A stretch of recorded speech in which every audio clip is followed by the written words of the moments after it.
The budget debate will run until Tuesday, March 25. And during this time, key members of both the government and the opposition will be making presentations. Opposition spokesman on finance, planning, and the public service, Julian Robinson, is scheduled to present on Thursday, March 13. Opposition leader Mark Golding will speak on Tuesday, March 18. While Prime Minister Dr. Andrew Holness will deliver his presentation on Thursday, March 20. Then, Minister Williams will conclude the debate on Tuesday, March 25. It should be noted that the agenda can be adjusted, with items being added, removed, or replaced. If you are planning to attend a session at Gordon House, here are some rules to keep in mind. No visitor shall create any act of disorder within the precincts of the House. No visitor shall be admitted to the House without first obtaining an admission card from the office of the clerk. Visitors who remain within the precincts of the House during the suspension of the session are asked to keep silent. No photography, videography, or sketching of the proceedings is allowed, unless so authorized by the presiding officer. And there should be no smoking inside the parliamentary building. It's almost time to go to the main event. But before that, let's get the answer to the trivia question. We asked, true or false? The government of Jamaica revenues are earned from 5 main sources. It's true. The government of Jamaica's revenues are earned from 5 sources, including taxation on goods and services, non-tax revenue when citizens use services offered by the government, capital revenue from assets and services, loan receipts, grants from local and international partners. Now over to the proceedings.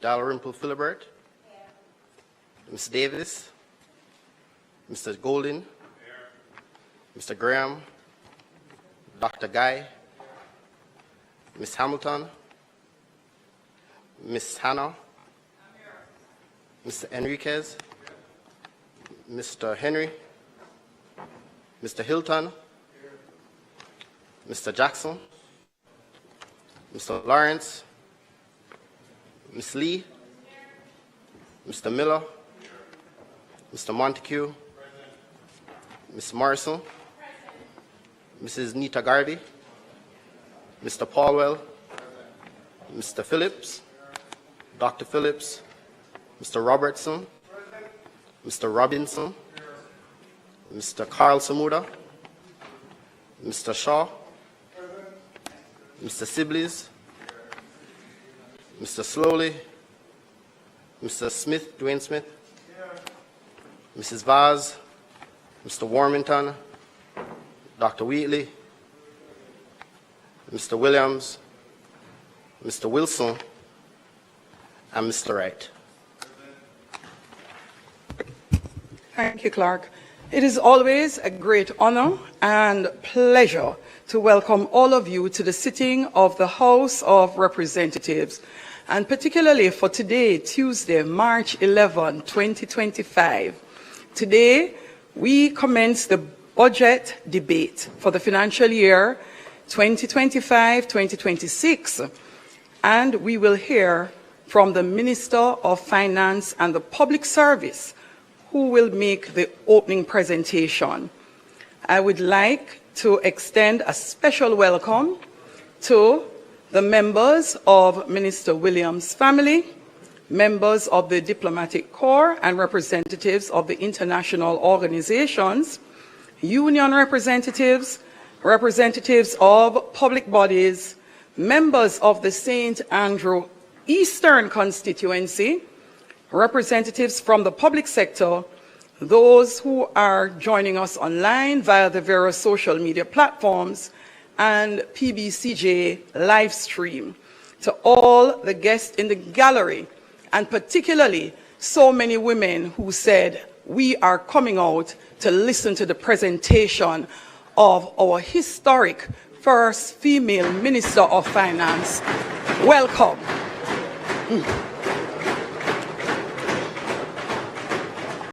House Leader. Madam Speaker, I'd like to join you in welcoming members to this historic sitting of the House, as you have correctly stated earlier, that at this sitting history will be made when the first ever female Minister of Finance will make a presentation to this House. Madam Speaker, I'd like also to join you in welcoming the members of the Diplomatic Corps who are here with us in the gallery, to welcome the members of the international and multilateral community who are present here today, the members of the great constituency of Eastern St. Andrew, who are also here in the gallery, and members of the media and the numerous individuals who are joining by virtual means today as we stream live across the world for this historic presentation. Madam Speaker, I'd like also to welcome the members in the well of the House, senators, and also a former member of this chamber who is here with us today. Madam Speaker, as is customary, when the appropriation bill is to be presented, we carry through our agenda as quickly as we can to facilitate it. And so in that vein, I would invite you to proceed with the agenda as stated. May it please you.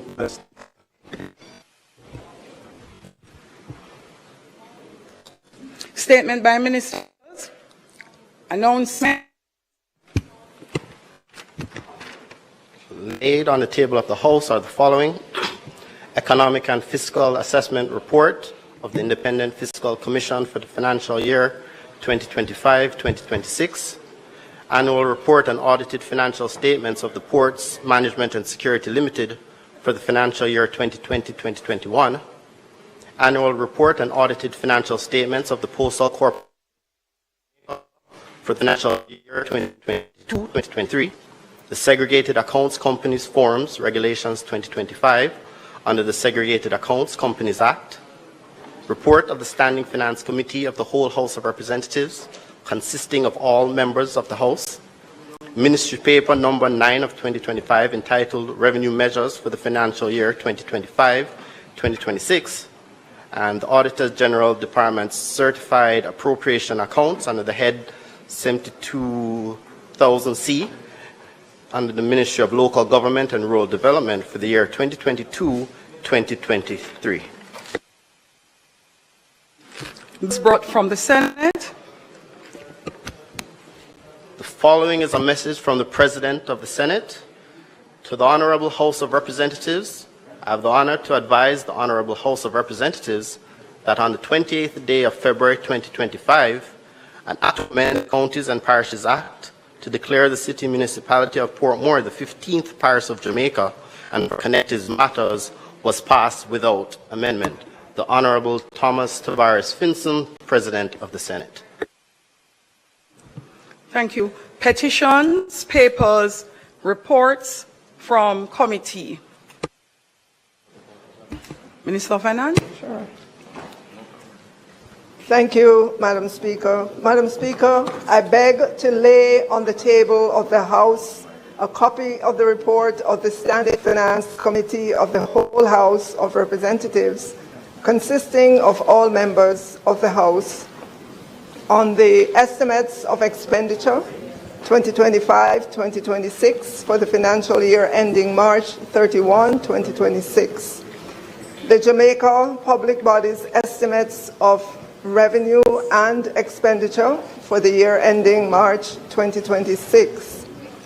The Government of Jamaica Fiscal Policy Paper for the financial year 2025-2026. The Medium-Term Debt Management Strategy for the financial year 2025-2026 to the financial year 2028-2029. The Revenue Estimates 2025-2026 for the financial year ending March 31, 2026. The Jamaica Mortgage Bank Estimates of Revenue and Expenditure for the year ending March 2026. The Public Sector Consolidated Estimates of Expenditure for the financial year ending March 31, 2026, and the Tax Expenditure Statement 2025. Thank you, Minister. Notices of motions given orally. Minister of Finance.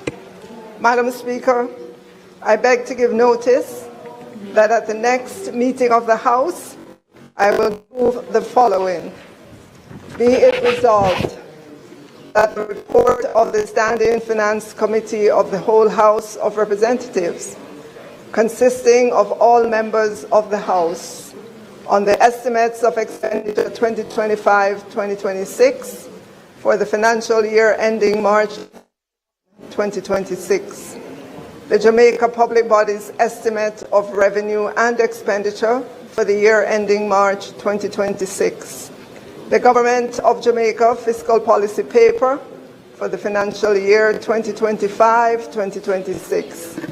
The Medium-Term Debt Management Strategy for the financial year 2025-2026 to the financial year 2028-2029.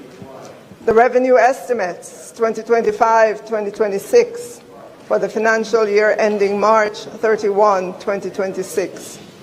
The Jamaica Mortgage Bank Estimates of Revenue and Expenditure for the year ending March 2026.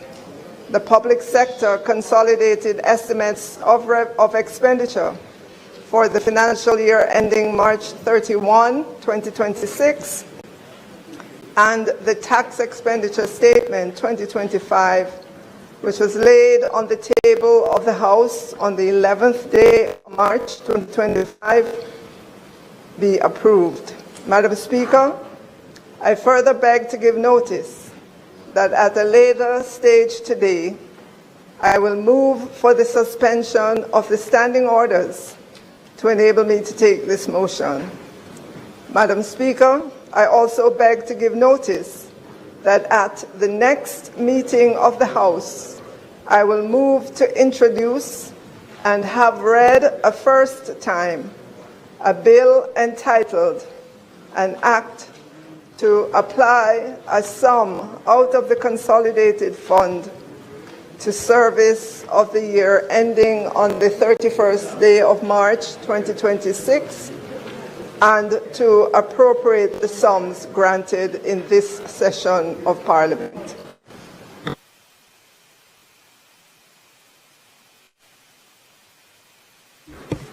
Thank you, Minister. Questions and answers to questions. Motions that may be made at the commencement of public business requiring notice. Motions relating to the sitting of the House. Motions for leave to introduce bills. Presentation of bills without leave of the House first obtained. Public business. House Leader.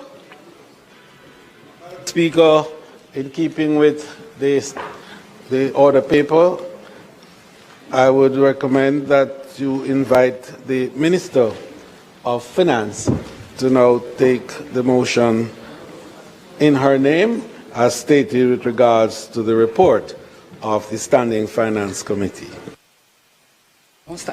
Minister, give me a moment, please. Members in the gallery, those who are visiting the Parliament today, just a small housekeeping reminder. You are not permitted to clap during the sitting of Parliament at all. No disturbances at all. And for those members who are seated here in chamber, just a reminder, Standing Order 34, you may refer to it as it relates to interruptions, and particularly our custom in respect of our budget debate. The member on their feet will be heard uninterrupted. Uninterrupted. Please refer again to Standing Order 34. Let us now make welcome Minister of Finance and the Public Service.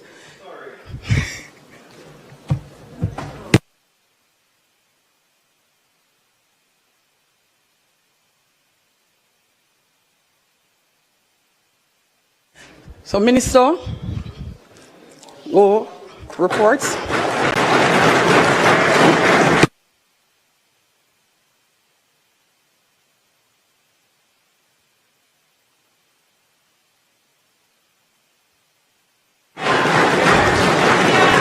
You can pause.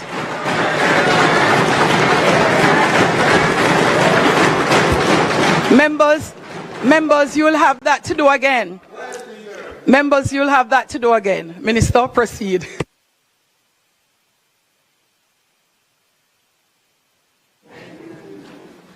Madam Speaker, I now move for the suspension of the standing orders to enable me to take the motion regarding the report of the Standing Finance Committee, notice of which I gave earlier. Those in favor?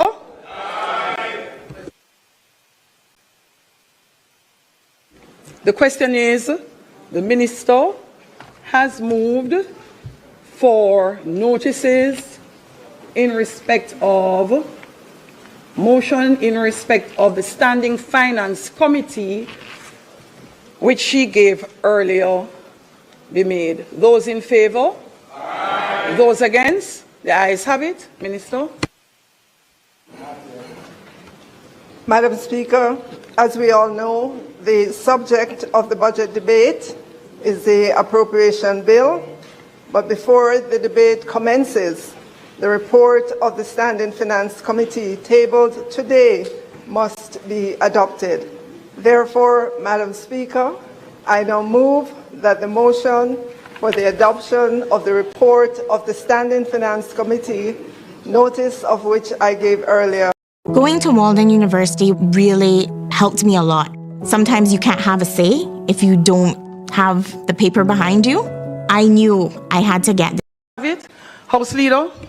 Madam Speaker, this Honourable House would have taken note that on the 11th day of February 2025, the Minister of Finance and the Public Service gave notice of that at the next meeting of the House, she would move to introduce and have read a first time a bill shortly entitled the Jamaica Teaching Council Act 2025. Madam Speaker, I now seek leave of the House to withdraw the bill. Is it the wish of the House that the bill be withdrawn? Those in favour? Aye. Those against? The ayes have it. Madam Speaker, I now beg to move for the recommittal of agenda item presentations of bills without leave of the House first obtained to allow for the tabling of the appropriations bill. The question is for the recommittal of the agenda item, presentation of bills without leave of the House first obtained. Those in favour? Aye. Those against? The ayes have it.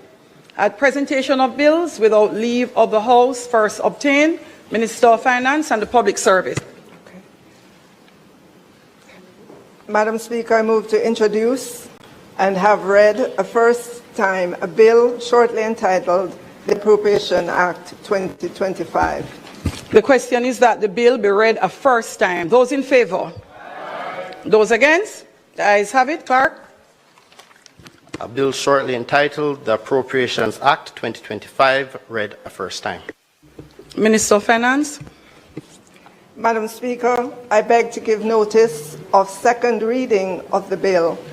I further beg to give notice that at a later stage today, I will move for the suspension of the standing orders to enable me to take second reading of the bill and to commence the budget debate. Thank you. Public business. House Leader. Madam Speaker, the historic moment has arrived.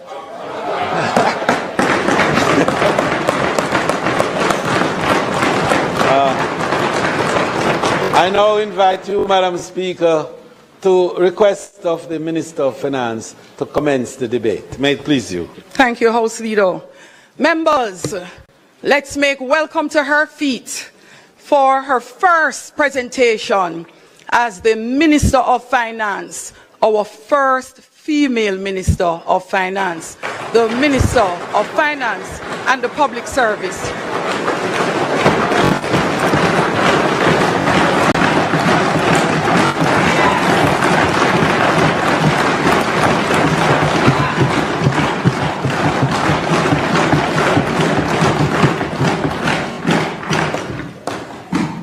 Madam Speaker, permission to speak from a seat other than my own. Permission granted, Minister.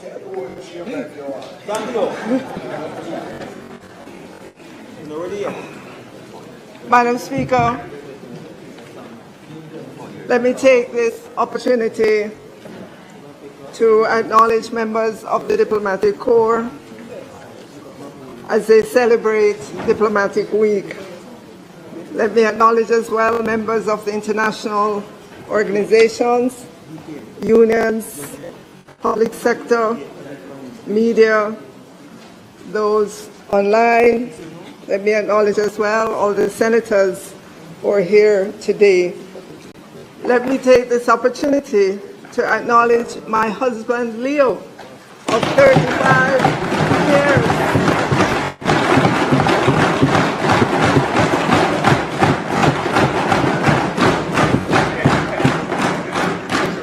And our two daughters and family members who are watching online from the United States. I want to acknowledge as well all the people that when we grow up with in a Ty Dixon.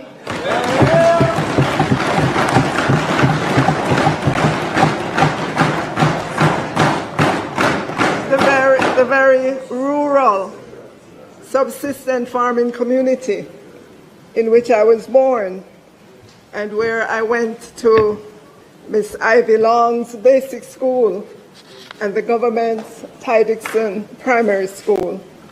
Some of them from Ty Dixon are here to support me. One of their own who has come from among them to the position of the first female Minister of the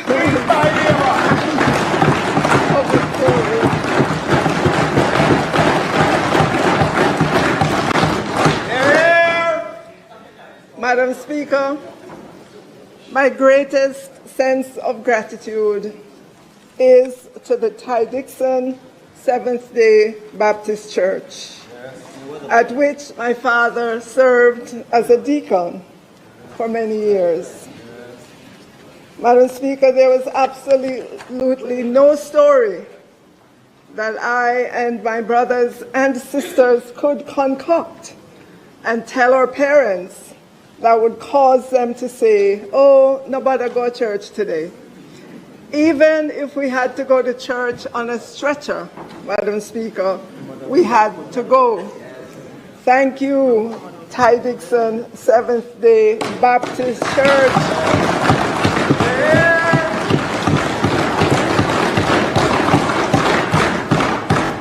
For instilling lessons that continue to shape my character and guide my footsteps.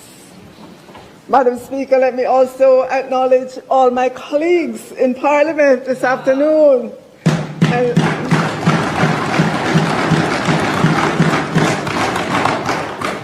And let me again say thank you to the Prime Minister for his faith and confidence in me in appointing me to this position.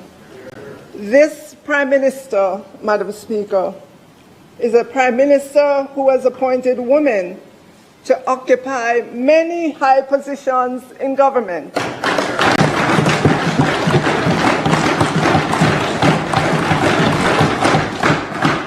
In his cabinet are the most women of any other government,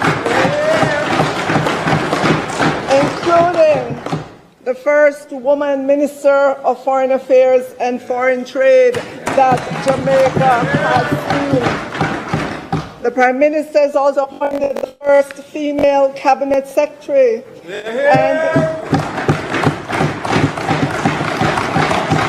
and the first female head of the Armed Forces of Jamaica.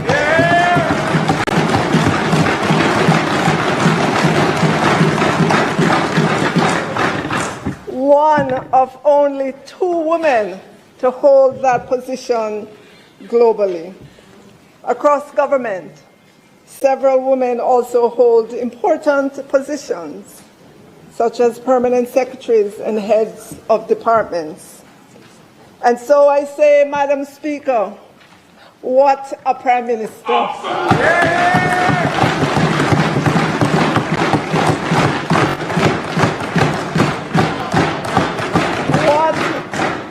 What a government, Madam Speaker.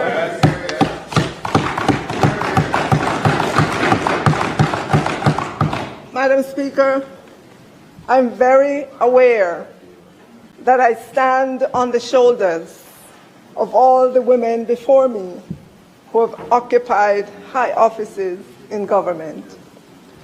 Today, I am grateful for the opportunity to be a voice for our women and girls. To my women colleagues in Parliament, I appreciate your support every step of the way. I could not end my gratitude without saying thank you to all those in St. Andrew Eastern who allowed me this opportunity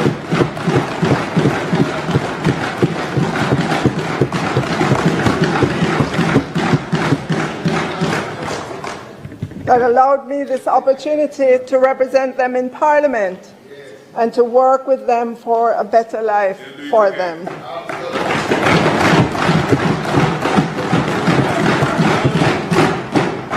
To my 2 devoted CPOs who traverse the constituency with me at hours when dog-frayed, I say thank you.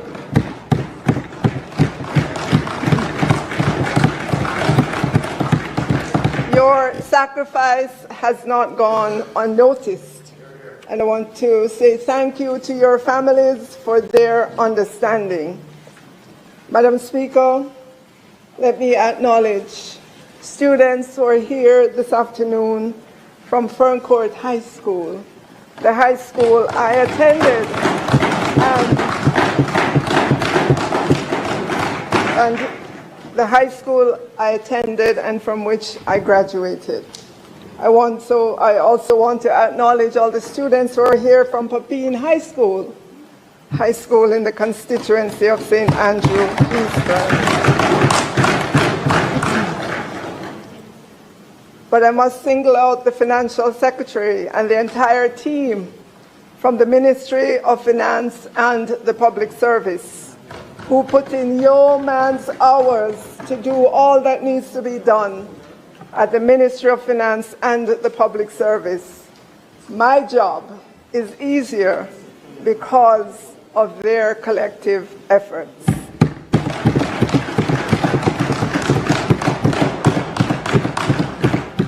Madam Speaker, there are so many other persons in government and outside of government, too numerous to call by name, that have helped me on this journey. And to all of you, my heartfelt thank you. To all I say, I appreciate all your contributions, especially your words of encouragement. Madam Speaker, this budget for fiscal year 2025-26 reflects the suggestions, the thoughts, and the ideas of many Jamaicans.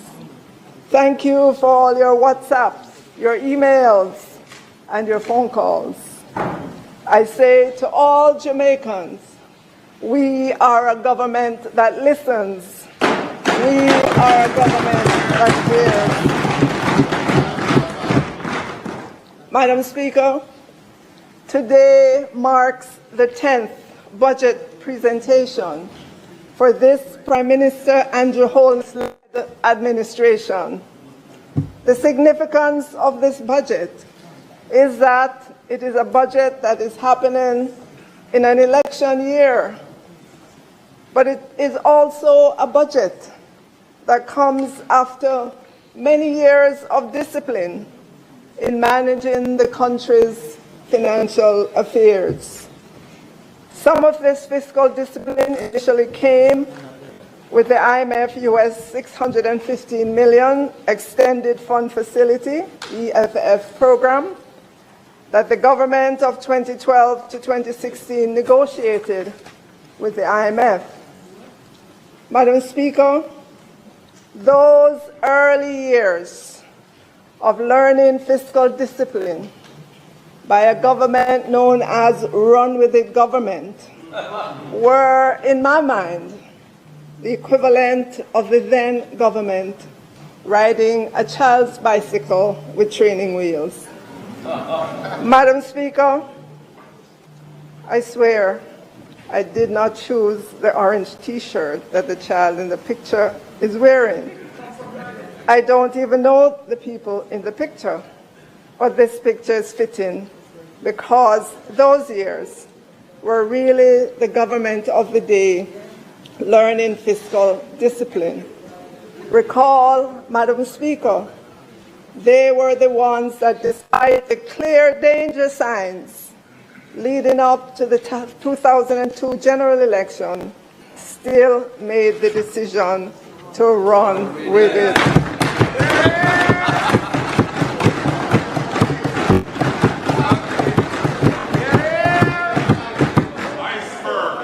So this is fitting. This picture is fitting. Those early years of learning fiscal discipline, Madam Speaker, were the equivalent of the government of the day riding a child's bicycle with training wheels. We have come a long way since then, Madam Speaker. Since the start of this Prime Minister Andrew Holness-led administration, I'm pleased to say we have been riding a bicycle, but it's a big people bicycle. And we are balanced.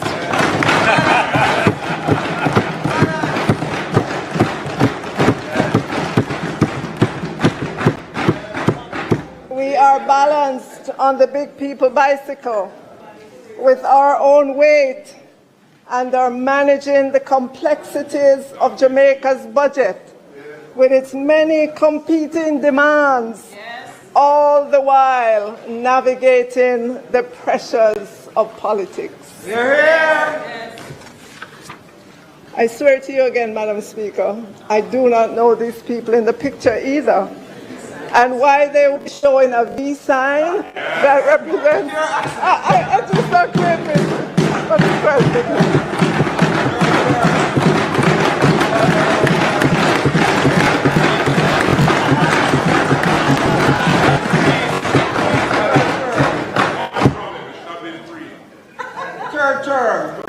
Madam Speaker, we on this side are no run with the government.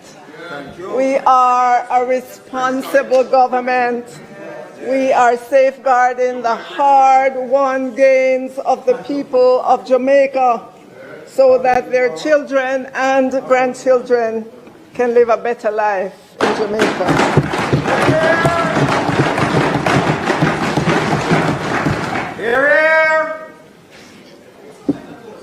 Madam Speaker, it was only a few Fridays ago, February 21, 2025, that international credit rating agency Fitch signaled to the entire world its continued positive outlook on Jamaica and affirmed Jamaica's BB- credit ratings.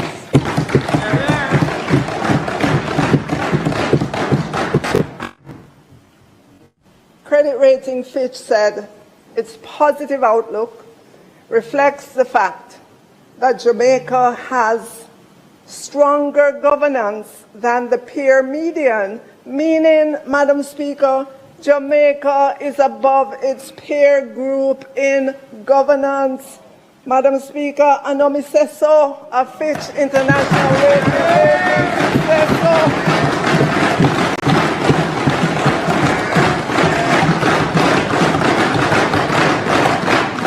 Jamaica is above its peer group in governance. Fitch also highlighted that Jamaica has made significant progress with debt reduction and that Jamaica has a sound fiscal framework and, Madam Speaker, a strong political commitment to deliver large primary surpluses. Madam Speaker, a primary surplus is how much money a government has left to pay interest on debt, invest in important projects, or save for the future after paying wages and salaries and other recurrent expenses. Fitch Rating Agency noted that debt to GDP has fallen from a high of 135.3% in fiscal year 2012-2013. I wonder who was in government then. By the time, Madam Speaker,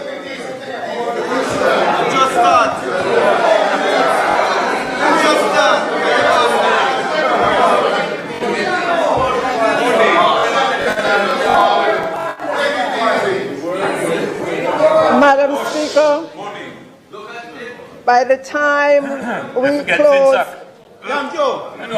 Madam Speaker, by the time we close this fiscal year, 2024-25, on March 31, 2025, we will be at 68.7%.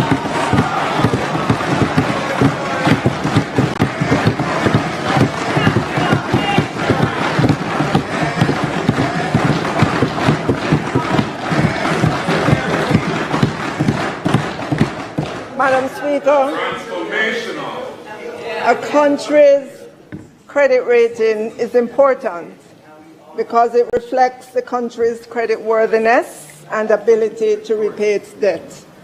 A country's credit rating can influence investors' perceptions of its economic stability and growth prospects.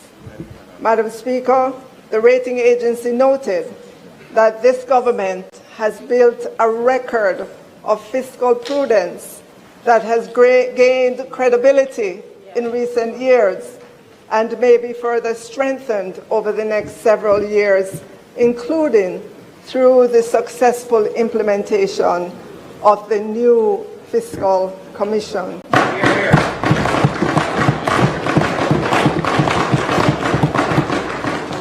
Madam Speaker, the Independent Fiscal Commission came into existence this year on January 1, 2025, and it has since assessed our budget and issued its opinion. If you recall, Madam Speaker, that role of assessing our budget was performed by our Auditor General for many years. The Independent Fiscal Commission, in its first report, has said that Jamaica's fiscal position and policy is sustainable. The legislated debt to GDP target of 60% or less by fiscal year 2027-28 is expected. Overall, operations are reasonable and achievable. The Fiscal Commissioner did highlight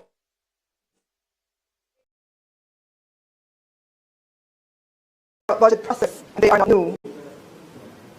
The heavy reliance on tax revenues in the last 2 weeks in March, the last month of the fiscal year. The Fiscal Commission also pointed to the need to have a presentation of the fiscal balance for the specified public sector, and that the revenue measures should be tabled simultaneously with all other budgetary documents, despite this never been done before by any finance minister, Madam Speaker. So, Madam Speaker, we are ending fiscal year 24-25 strong. Unemployment is down, employment is up.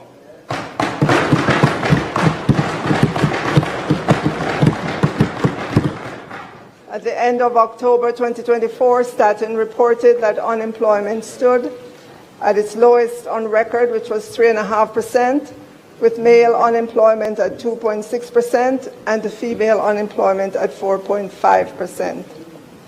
Madam Speaker, I want us to pause and think about this. This is a significant achievement that we should not let anyone diminish. No boy, no girl, no one.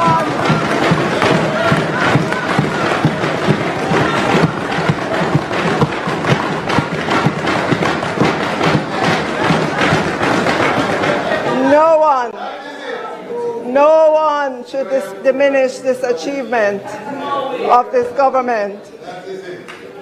Madam Speaker, if you take a look at the chart, look back at October 2013. At the time, the overall unemployment for Jamaica was 14.9%. Compare that to the 3.5% at October 2024.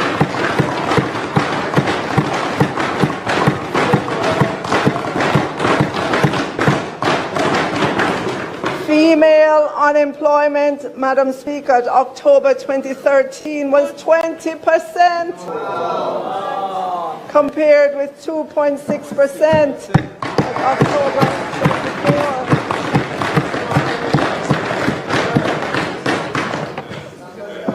2024. Male unemployment, 11.2%, compared with 14.5%. And look at the employed labor force. 1,108,925 then versus 1,468,100. Madam Speaker, I will admit that Statin did change its definition of the labor force recently. But even if you adjust the October 2013 figures to take that into consideration, there would still be a vast difference between the figures in October 2013 and the figures of October 2024. More persons working in 2024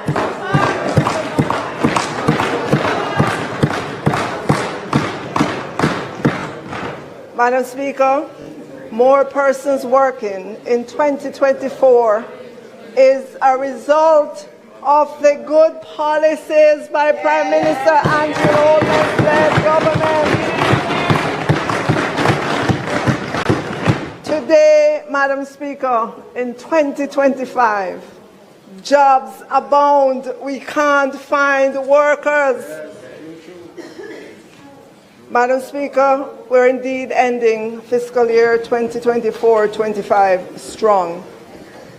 Debt to GDP is down, and we're on the path to getting to less than 60% debt to GDP by fiscal 27-28. And Madam Speaker, if anyone doubts the wisdom of remaining on this path towards 60% debt to GDP, then they should get off this path and see how quickly and how negatively the markets would react.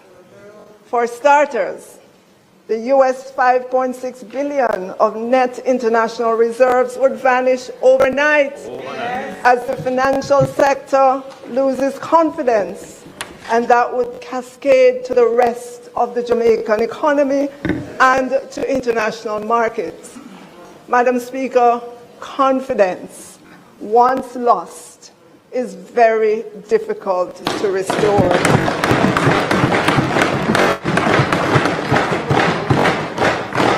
So, Madam Speaker, I say again, we are ending fiscal year 2024-25 strong. The net international reserves, NIR, is strong at $5.6 billion at December 31, 2024. And there's a chart from the Bank of Jamaica's database that shows how our net international reserves have grown since 1992. You know, Madam Speaker, there are some persons who have been trying to rile up Jamaicans to be loud about getting some of the net international reserves to be spent now to take care of short-term wants. Madam Speaker, that is downright irresponsible.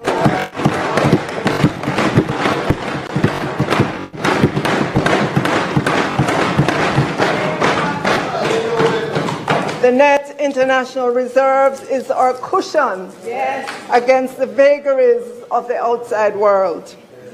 Madam Speaker, the main purpose of a country's net international reserves is to act as a financial safety net, providing a cushion against external shocks like currency crises or sudden disruptions in capital inflows, allowing the country to meet its foreign exchange obligations and maintain stability in its domestic currency by intervening in the foreign exchange market if needed. Madam Speaker, do you remember COVID? How would we have supplies and vaccines if we did not have US dollars to buy them? Madam Speaker, riling up Jamaicans to demand that the net international reserves be spent. It's like telling Jamaicans to go party with their rent money. Exactly.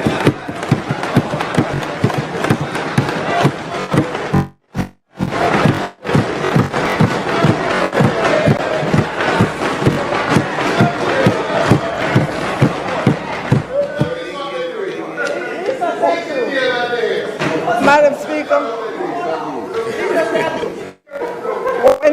Madam Speaker, when the music is done at the party, what you gonna do? Madam Speaker, I say again, that's very irresponsible and dangerous. Madam Speaker, if they mean Jamaica and Jamaicans any good, they will stop encouraging Jamaica to demand.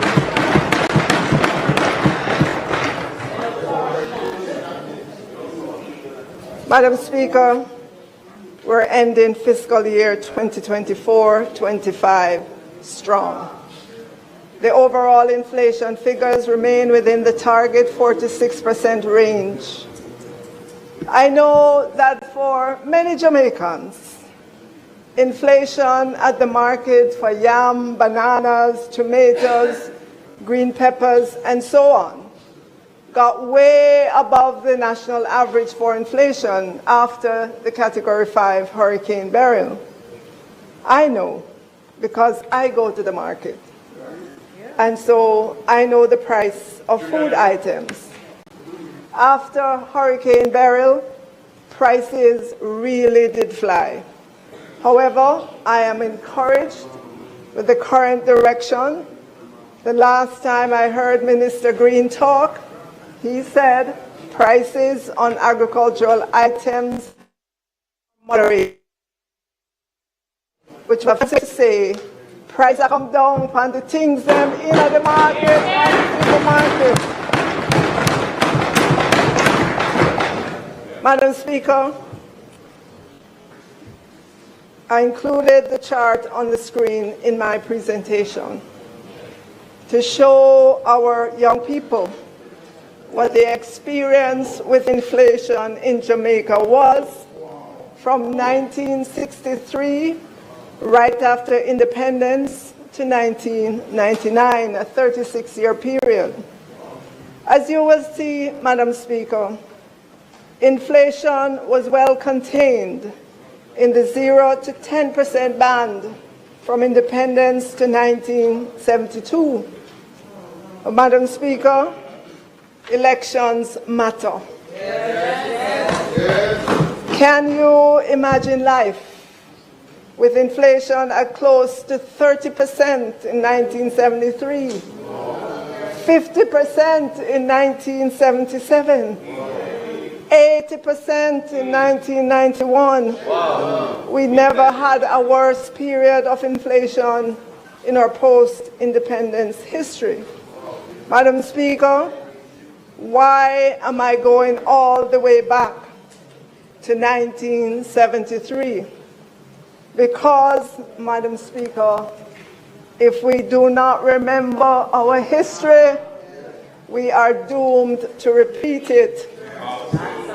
Everyone should take pics of these charts and send to all their friends.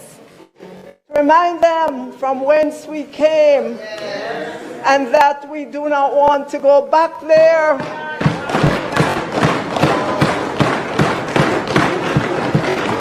And certainly not with the people who were responsible for the 30% inflation in 1973, the 50% in 1977, and the 80% in 1991. Madam Speaker, we are ending fiscal year 2024-25 strong. As a country, we did better than what was projected. Crime is down, roads are being fixed, people got their reverse income tax credit, inflation is contained, persons and businesses are getting relief with the Special Arrears Settlement Program, an initiative that relieves the taxpayers of the penalties, interests, and surcharges that have accrued on an outstanding principal balance.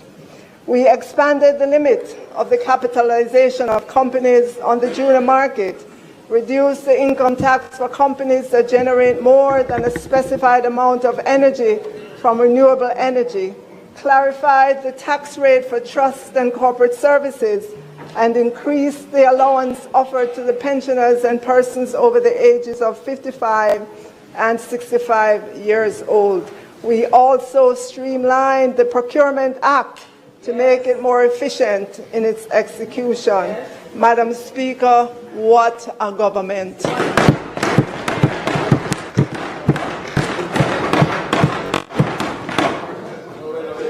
Madam Speaker, we're entering into this new budget year after being battered by drought, a Category 5 Hurricane Beryl like no other, Tropical Storm Raphael, and significantly above average rainfall October, November, December. The PIOJ puts the devastation of Hurricane Beryl at 1.9% of GDP for 2023, or $56.7 billion.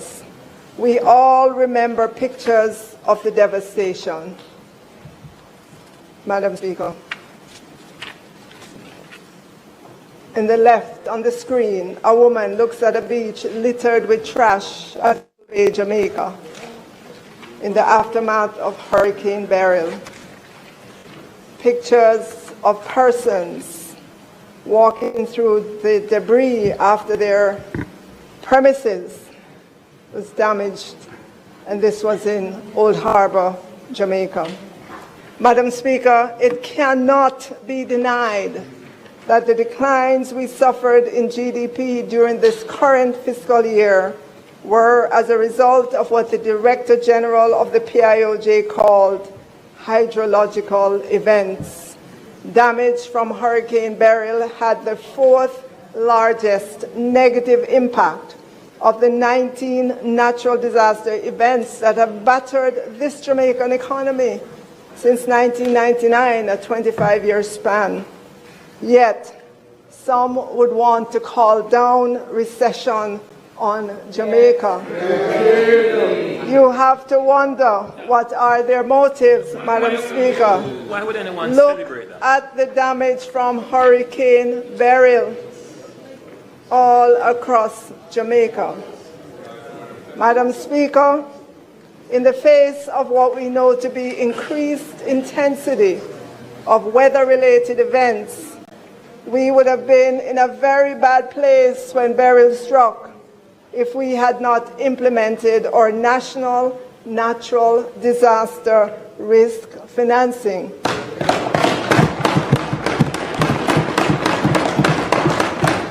With the many layers of shock absorbers for the economy, Madam Speaker, had this government not had the foresight to ensure that we had this multi-layered risk-absorbing facility in place, we would not have been able to do the emergency repairs to public infrastructure, clean up and relief effort activities, as well as social expenditure to assist the indigent and other vulnerable populations.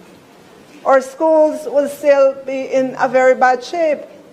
A large percentage of the students would not have been able to attend school up to now because their school building would not have been fixed yet. I should know. I was the Minister of Education at the time. Madam Speaker, here is what this government has put in place to cushion the budget during disasters and provide for Jamaicans. $130.6 billion national natural disaster risk financing shock absorber.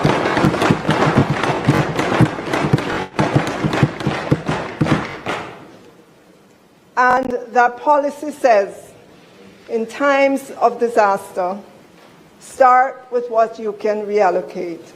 What you can defer, what you can delay or cancel. If that is not enough, go to the next layer, the contingency fund and the National Disaster Fund. This is $4.8 billion. Then you go to the next level, the National Natural Disaster Reserve Fund, that has $1 billion. Together, these two funds total $5.8 billion.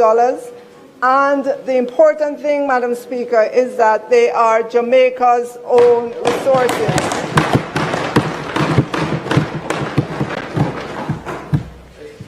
And if that is not enough, we have two contingent credit arrangements, thanks to our international partners.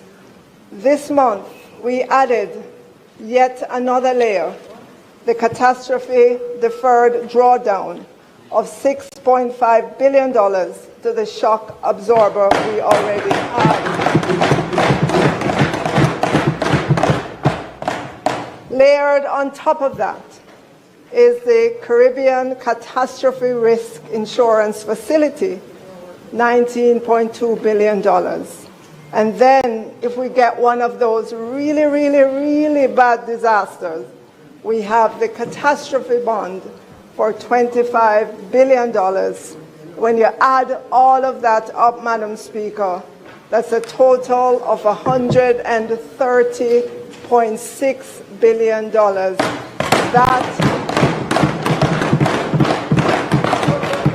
That is the size of our shock absorber, Madam Speaker. They, on the other side, in all the years they have been in government, spending, did not consider the future of Jamaica to provide for contingencies for disaster. Yes, I will give them credit for continuing the payment for the CRIF insurance, which was started under us during 2007 to 2012. But there was nothing else, no contingencies, other than the begging that I see practicing in the US recently. Madam Speaker, can you imagine if this government had not put in place this multi-layered national natural disaster financing policy to ensure we recover quickly from Beryl and Raphael in record time? All now we would be in darkness, without water. The roads would be impassable. Schools would not have been repaired. No cash resources would be available for farmers, businesses, and families. The commitment of this government, Madam Speaker, is to continue strengthening our multi-layered national natural disaster risk financing and to fill any gaps that we have. Of course, Madam Speaker, how much we can access will depend on the severity of the disaster. And Madam Speaker, I must give former Minister of Finance and the Public Service, Nigel Clark, his props for this. He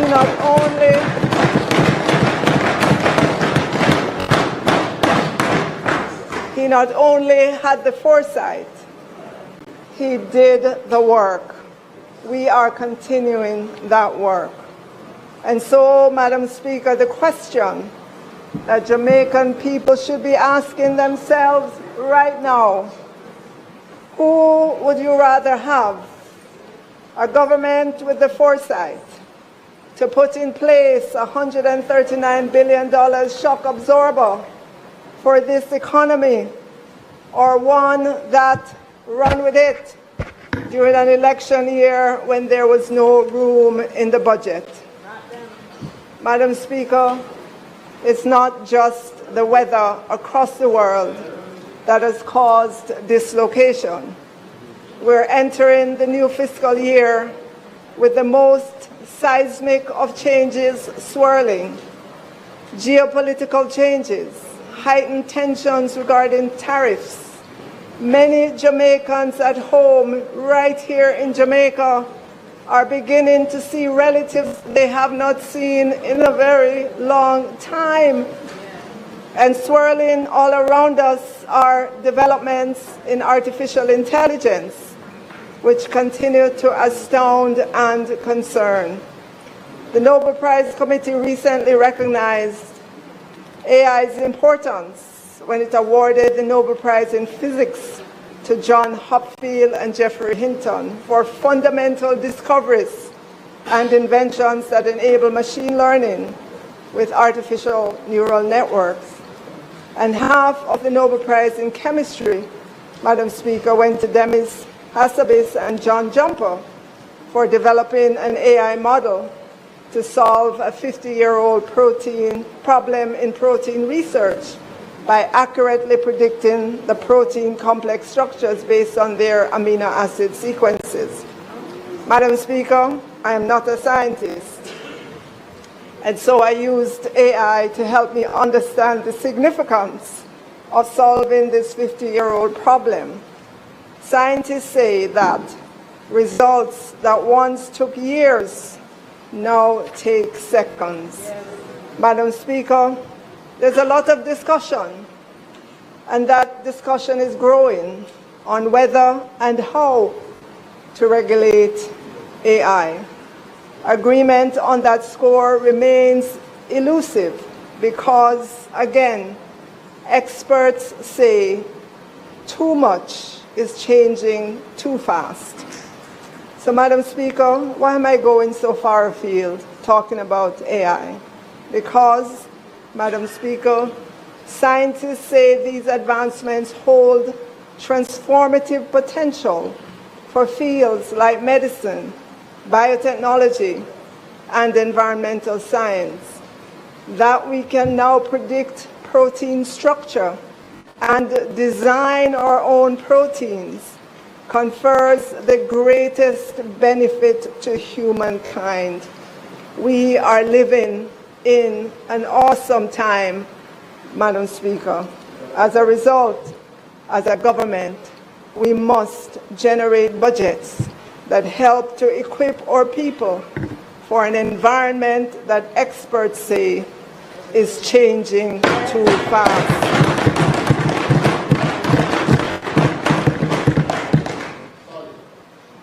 Madam Speaker, for the central government for fiscal year ending 31st of March 2026, the total recurrent expenditures, which includes wages and salaries for the various ministries, departments, and agencies of the central government, is $1 trillion, 34,707,200,000.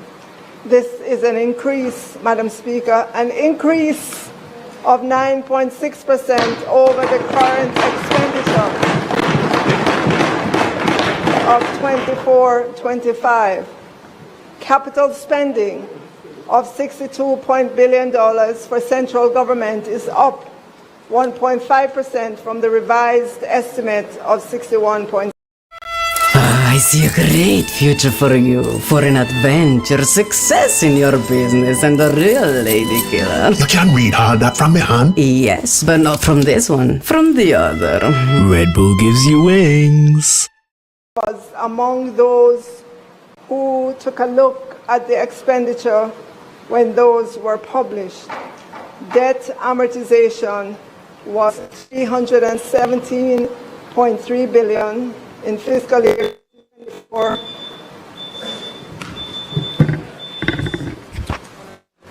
House Leader, Madam members' time Speaker, for speaking has expired. Members' time for speaking having been expired, I beg to move that it be extended sufficiently to allow the conclusion of the presentation. Maybe you, Madam Speaker.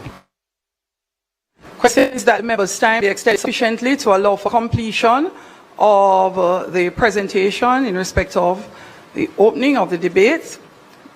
Those in favor? Aye. Those against? The ayes have it.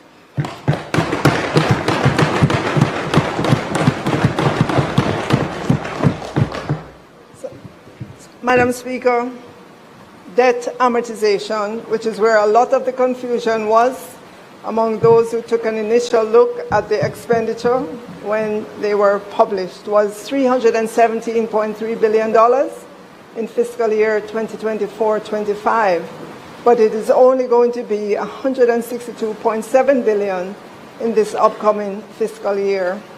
If you simply use the numbers in the fiscal year 2025-26 estimates of expenditure, you would conclude that the recurrent expenditure dropped by almost 10%, but that would not be the correct conclusion.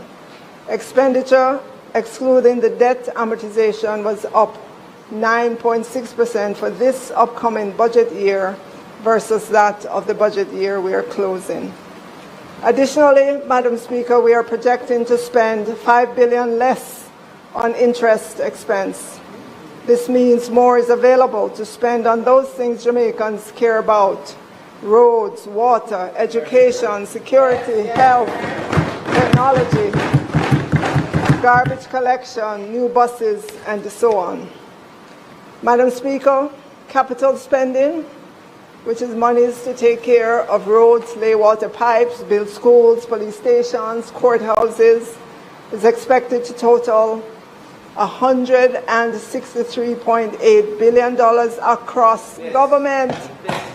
When you add together the capital spending by central government, which is $62.6 billion, to the $103 billion capital spending our public bodies will deploy, that number is a staggering $163.8 billion.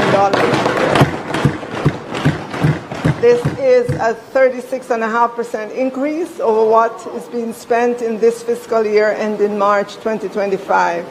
This will significantly add to GDP growth in the new fiscal year. Madam Speaker, we have 150 active public bodies. We don't give enough recognition to them. They perform regulatory, advisory, supervisory, research, administrative, technical, or quasi-judicial functions.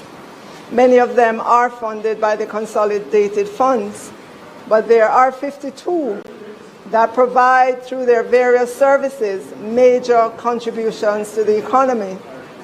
So these public bodies are in the portfolios of various ministers on which they will report during their sectorial. But suffice it to say, Madam Speaker, together, public bodies are expected to end the new fiscal year with $1.6 trillion of gross assets. This is 6.6% greater than the gross assets in the fiscal year that is drawing to a close. They are projected to employ 14,203 persons, or 5.5% more than they did in the 2024 fiscal year. And they are projected to generate revenues of $644 billion, an 8.7% increase over that of fiscal year 2024-25.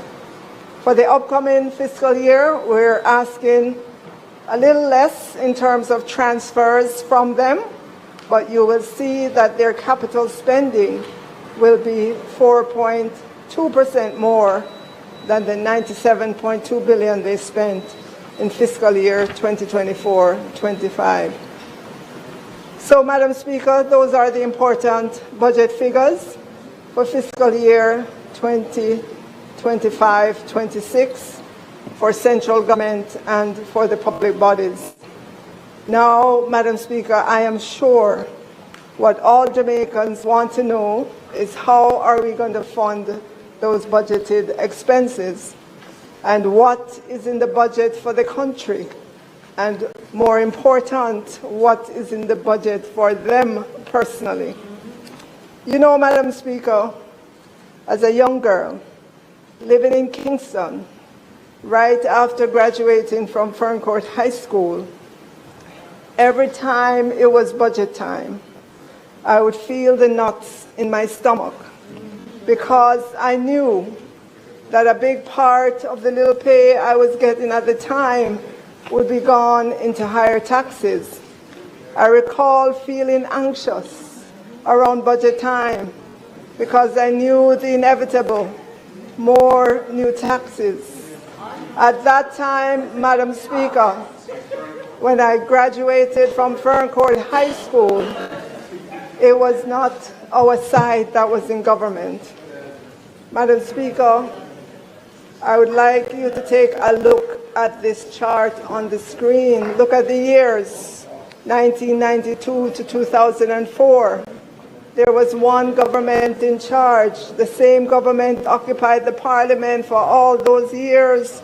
Now look at the fiscal balance as a percent of GDP. Look at the budget balance as a percent of GDP. Negative, negative, negative, negative, negative, negative, negative, negative, negative, negative.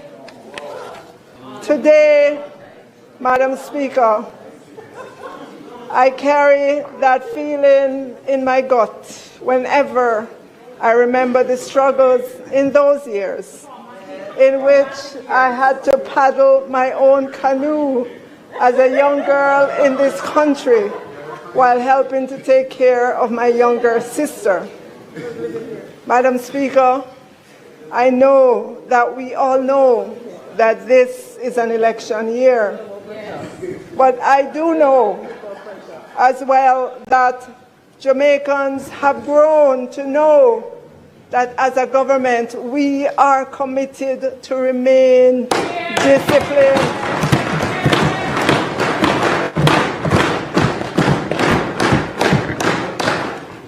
We would not throw away the hard-won gains of the people of Jamaica, Madam Speaker, not even to win an election. So how will the budget for fiscal year 2025-26 be funded? So, Madam Speaker, the central government budget will be funded with $949.5 billion of tax revenues, $139.8 billion of non-tax revenues, 812 million of bauxite levy, and 5.96 billion of grants. In terms of the debt payment, we have 162.7 billion of debt that comes due in fiscal year 2025-26. We forecast loan receipts of 158.4 billion, and we expect to pay the difference from our own resources. This upcoming fiscal year, 2025-26, we are projecting a surplus, a small surplus, but it sure beats the negative. Negative.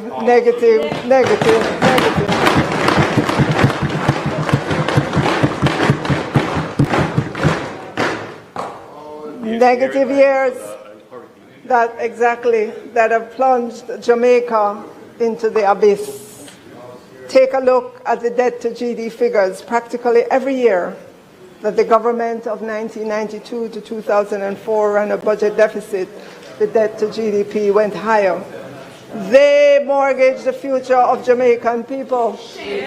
At 68.7% debt to GDP at the end of this fiscal year, we have just about emerged into the light from the deep sinkhole in which the run-with-it government plunged Jamaica.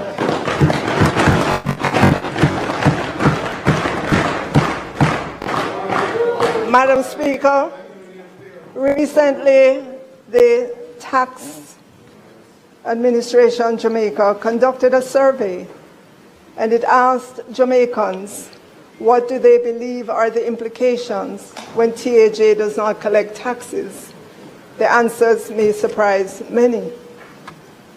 91% of the people say health of the economy would be negatively impacted. They say the ability for government to pay for social amenities would be reduced. They say there would be an inability to service the country's debt. 87% said an inability to invest in infrastructural development. 89% said inability to pay the salaries and wage of public sector workers. Madam Speaker, 72% said the implication when TAJ does not collect taxes is an increase in tax rates. An inability to establish an optimal budget for the country. And 78% said when TAJ does not collect taxes, it increases the tax burden on those who pay taxes. Madam Speaker, these responses are encouraging to me to know that when all is said and done, Jamaicans do understand that a government, any government, has to collect taxes to pay for social amenities, service the country's debt, invest in infrastructural development, pay the salaries and wages of public sector workers, among other things. For example, in the expenditure for this upcoming fiscal year, we have had to make an allocation for the new round of wage negotiations, plus the one-offs and back pay or retro pay due to some groups. Jamaicans get it, Madam Speaker. In the budget, Madam Speaker, compensation for government employees is in the budget at $495.8 billion, and it includes new rates of pay for medical consultants, dental surgeons, parish court judges and probation aftercare officers, back pay for medical consultants and parish court judges, an allocation to support the employment of agricultural wardens, $1 billion to support continuation of the Jamaica National Service Corps, and a compensation contingency provision of $33 billion to meet the cost of public sector wage settlement, including a provision of $3 billion to support the filling of vacant technical positions in regional health authorities.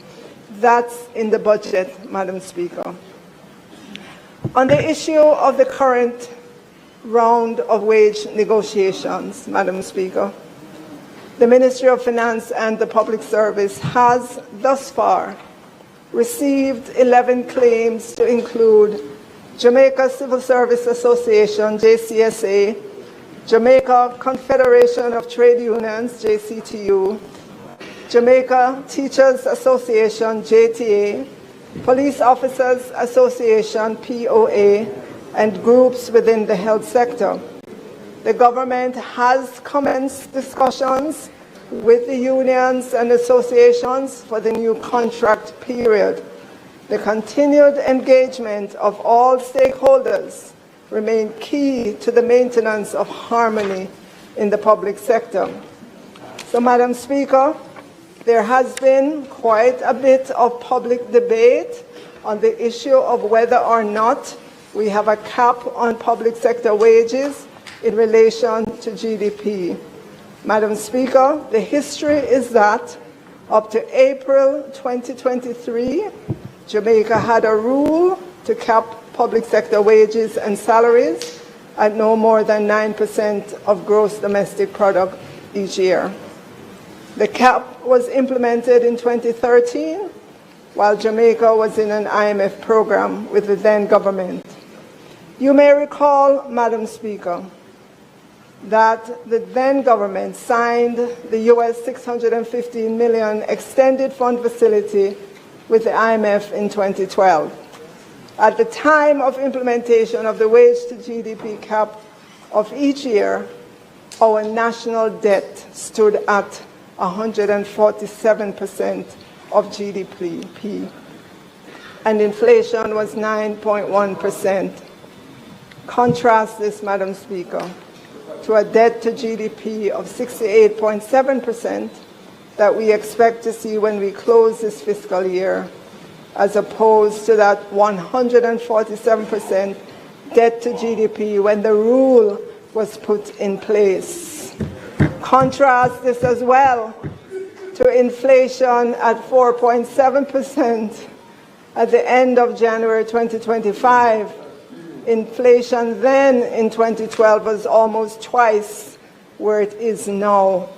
Additionally, and very significant, this government formally adopted inflation targeting policy in 2017, which is being implemented by the Bank of Jamaica, of inflation being in a range of 4 to 6%. I'm giving all of this background, Madam Speaker, to remind us of the reason back then for the cap on public sector wages. Following all of that, in 2022, this administration abolished the wage to GDP cap in order to address retention issues, wage freezes, and historical underpayment in the public sector.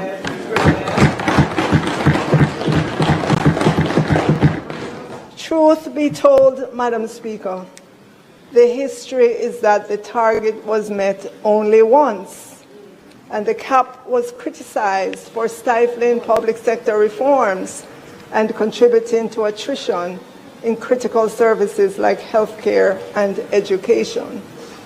But I don't want Jamaicans to believe that there are no controls on the budget. The major controls we have on the budget is the fiscal balance rule and the debt ratio. I believe every Jamaican should know by now that the debt to GDP ratio is being targeted to be 60% or less by fiscal year 2027-28.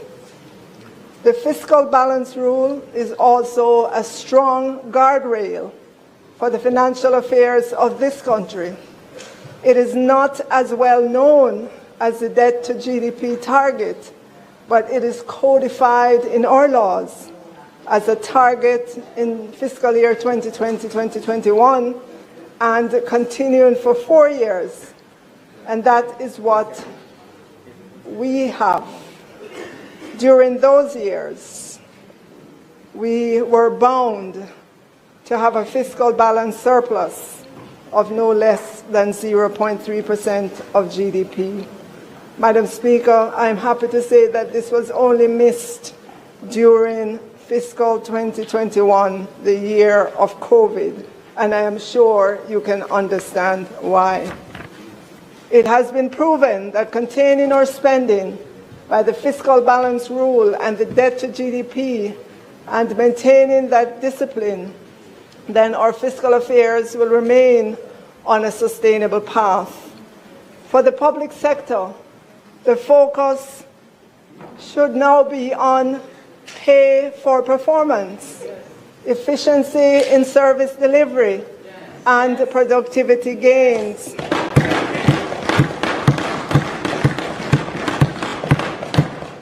Madam Speaker, as we approach the start of the new fiscal year, we intend to make significant progress in the implementation of the pay for performance element of the new compensation system. We have begun the conversations with our union partners because we must continue to transform, to provide the framework and tools to improve productivity in the public sector. The pay for performance system is a key component in incentivizing performance in the public sector. Hear, hear. But Madam Speaker, let me be the first to say we are ending fiscal year 2024-25 with gains in efficiency and productivity in government.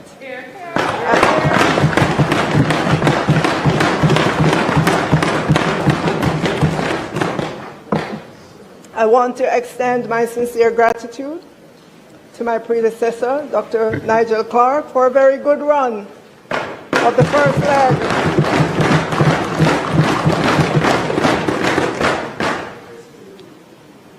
And handing the baton to me to continue the race. At the same time, I must express my thanks also to our union partners and public sector workers who stayed the course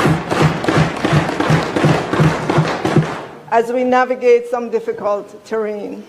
Madam Speaker, this Honourable House will recall that in 2017, this Prime Minister signalled the government's intention to pursue modernization of the state in a more deliberate and transformative way. And I want to pause to acknowledge the support of our international partners in assisting us in key areas of our development agenda. It is very easy to say, Madam Speaker, that the government is inefficient and ineffective. And I'm the first to admit that whilst we have achieved a lot, much more is left to be done.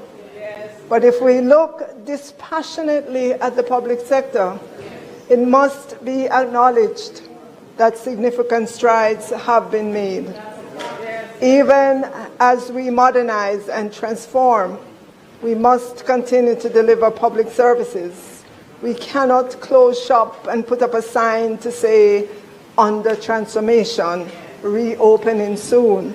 Exercises like these take time and require consultation with multiple stakeholders as we all work together to build a better public sector for all. Madam Speaker, some of the strides made include expanding the use of ICT in the public sector to drive efficiency and effectiveness. Building a shared services operations as a means of transforming the way government provides service internally. Transformation of human resource management practices, compensation management, and rationalization of public bodies. Under this program, Madam Speaker, GovNet became a reality under the efficiency pillar. There is now a dedicated broadband infrastructure for the public sector. To date, 700 entities in the Kingston metropolitan area are now directly connected to the system. We're talking about ministries, departments and agencies, schools, courts and police stations. At the same time, The data center at eGov Jamaica has been upgraded and its data storage capacity has been increased by 260%. We've also provided the public sector with additional cloud infrastructure and all the automated management tools and security components that are needed for government to operate a modern data center on behalf of the rest of the public service.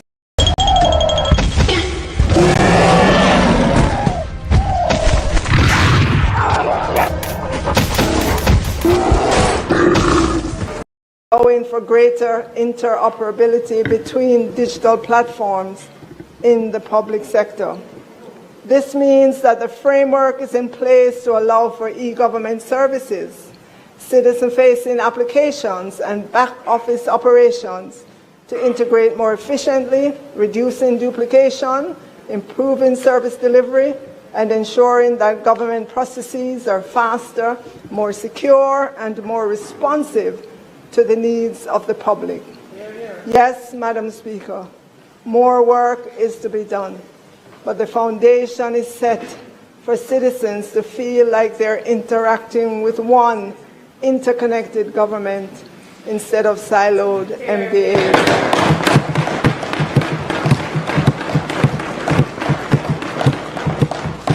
The Transformation Implementation Unit, lovingly called TIU, has also partnered with 4 ministries to implement systems to improve the way they deliver key services. A customer relationship management system was implemented at the Passport, Immigration and Citizenship Agency of the Ministry of National Security. This has been having a positive impact on customer service in terms of what it does. iRefins, a web-based fisheries licensing and registration system for fisheries and fisher farm, was implemented at the National Fisheries Authority. And I'm sure Minister Green will speak more on this in his sectorial. These are examples of the work of the TIU, iRefin, at the Ministry of Labour and Social Security. The Transformation Implementation Unit has supported the ministry to develop an effective and user-friendly web-based work permit system to improve the processing of work permit and CARICOM skills certificate. And I am sure Minister Charles will speak more fulsomely to this. Madam Speaker, the Transformation Implementation Unit is particularly proud of the partnership with the Child Protection and Family Services Agency to modernize its ICT infrastructure. The CPFSA can now boast a unified network built on modern, secure, and robust technology. Still on the ICT front, MyHR, an integrated HR and payroll management system, is the first enterprise system successfully deployed in the public sector. It is now being used by approximately 70 ministries, departments, and agencies, which is putting the government on a path to better managing its most critical resource, which is people. Madam Speaker, employees can now access their records anytime to ascertain information such as leave balances, status of requests for approval, and their payslip. They no longer need to go to HR to access this information. And Madam Speaker, we have been able to address some of the residual issues of the new compensation system because we have more automation in place. And I'm pleased to report to this Honourable House that we have agreed 2 key policies with the union, one for work done outside of normal working hours, and the other for the provision of uniform allowances. In the upcoming fiscal year, we will implement a new phase of the public sector transformation program to build on the gains made in phase 1. Phase 2 will focus more on digital transformation, continuing to ensure the requirements for increased productivity in the public sector are in place. We eagerly look forward to the commencement of this program. Madam Speaker, transformation, a few thing, and we're making strides.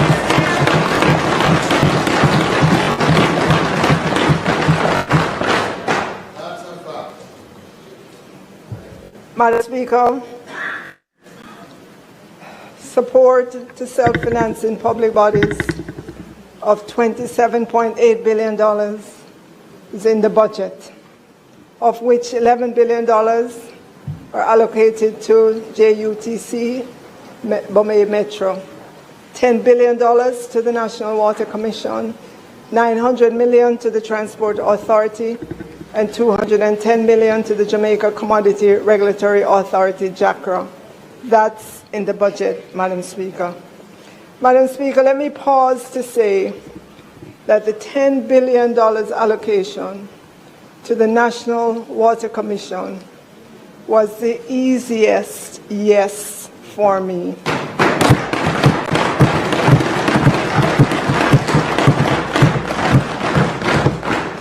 I remember as a child in Ty-Dixon that we either had to have a tank in our yard or a drum to catch rainwater in order to have water for cooking, bathing, washing our clothes, and all the other things we do with water.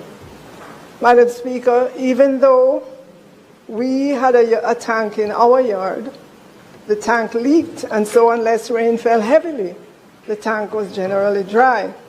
Madam Speaker, I remember many school mornings in order to tidy up to go to primary school, that as children, me, my younger brother and sister, and other children in Ty-Dixon had to go to the one government public tank to catch water in a pan, put the pan of water, yes.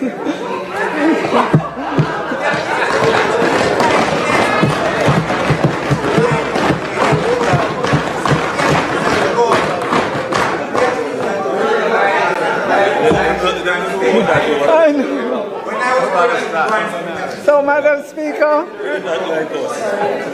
yes, in order to tidy up to go to primary school, that as children, we had to go to the one and only government public tank to catch water in a pan, put the pan of water on our heads, with a cutter under it.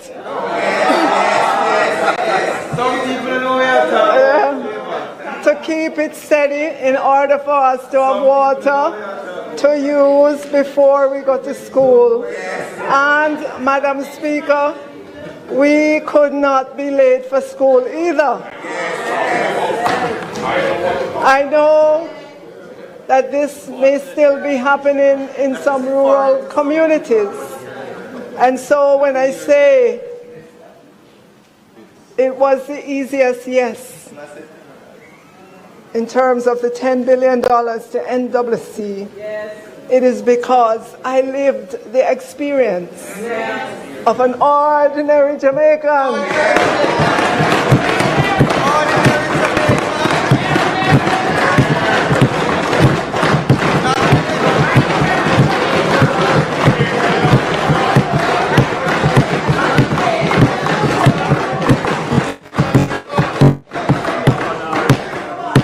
An ordinary Jamaican in rural Jamaica, in Ty-Dixon, and I know the hidden hopes and dreams of ordinary Jamaicans.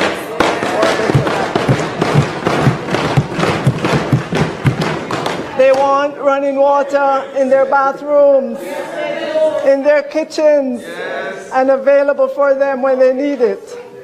Madam Speaker, this government will continue to work to make that happen for every Jamaican household.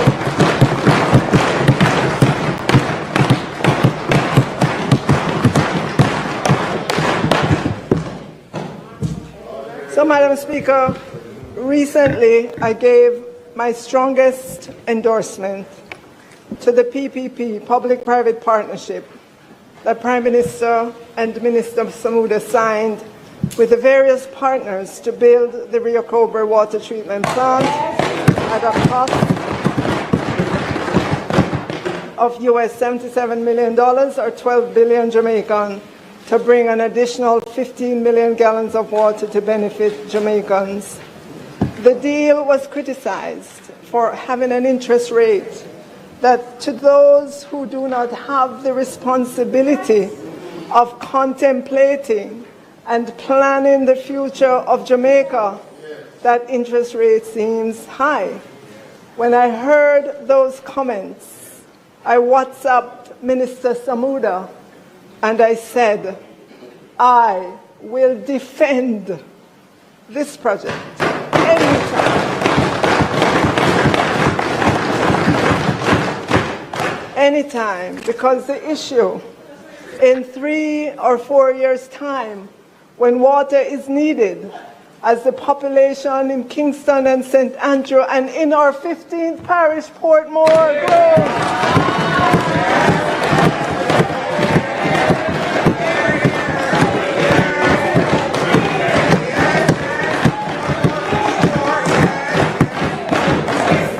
At that time, in three or 4 years' time, the issue will be water versus no water, not high versus low interest rates.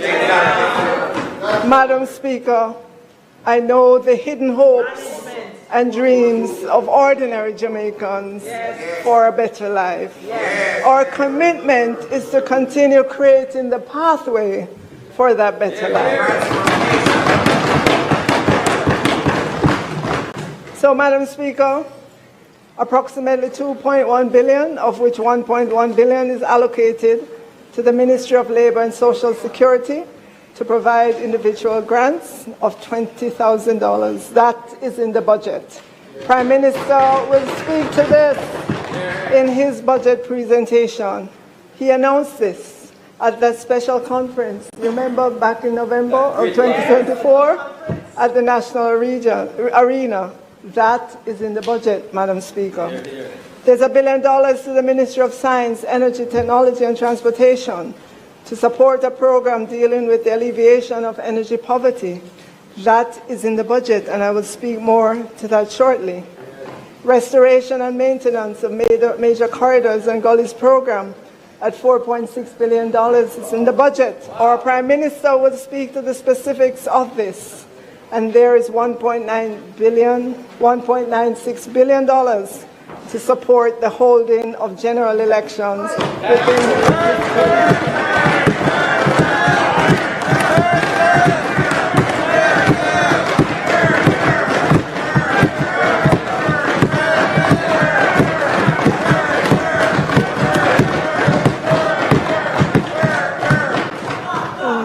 That is in the budget, Madam Speaker.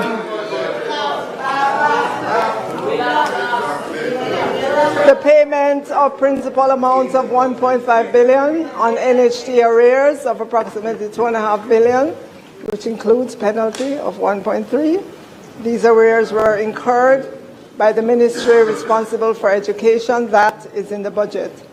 Subvention of $1.7 billion to the University Hospital of the West Indies to address new salary rates and arrears for medical consultants. Know that DBJ is a public body in the Ministry of Economic Growth and Job Creation that channels financing to MSMEs as well as to large projects in order to drive economic growth and development.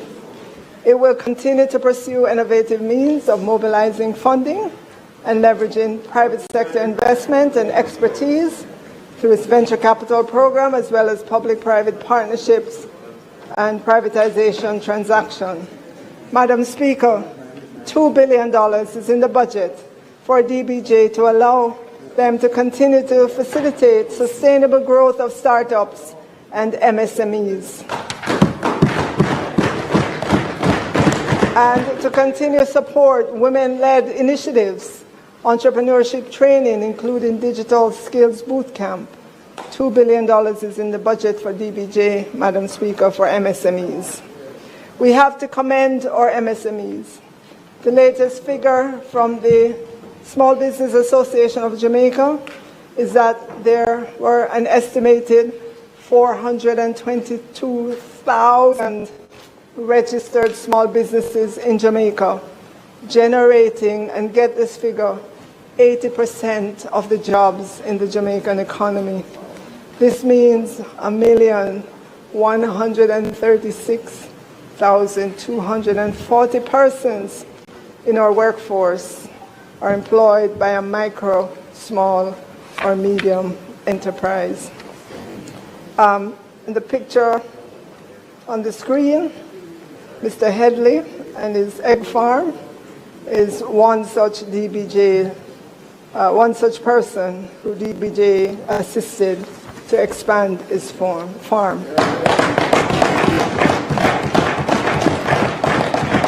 Madam Speaker, the top concerns for small businesses that I hear repeated over and over again, and Minister Hill will tell you as well, is access to financing, and not just plain vanilla access. They want equitable access to financing.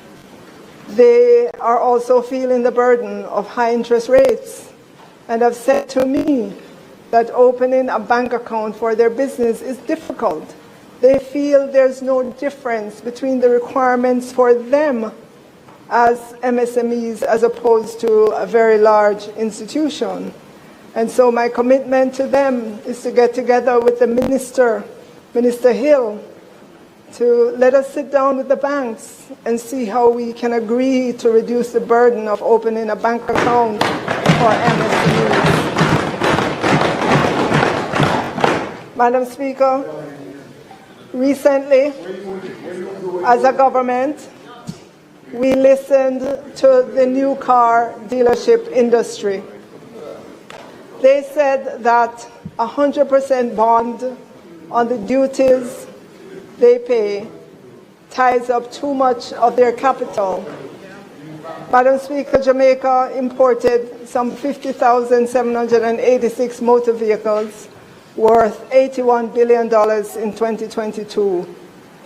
And if you look at the duties are between 67 to about 88% of the value.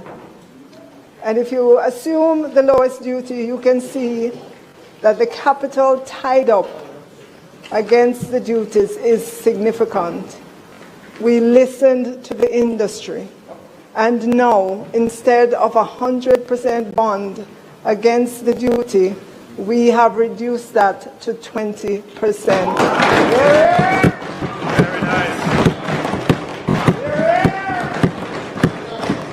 This frees up capital to invest in other businesses or to expand existing businesses, hire more people, and contribute to economic growth. That was not a call on the budget. That was not a tax incentive. That represents this government listening and understanding the hurdles in the way of businesses and taking steps to reduce or eliminate those hurdles. Madam Speaker, on capital spending, the $62.6 billion proposed for capital expenditure in 25-26 will be spent by central government, and it includes a contingency provision for new public projects of $2.1 billion. Major infrastructure projects under implementation by the Ministry of Economic Growth and Job Creation accounts for $30.6 billion, or 49% of the capital spending across central government. And I am sure the Prime Minister can't wait to speak to his plans for roads and more roads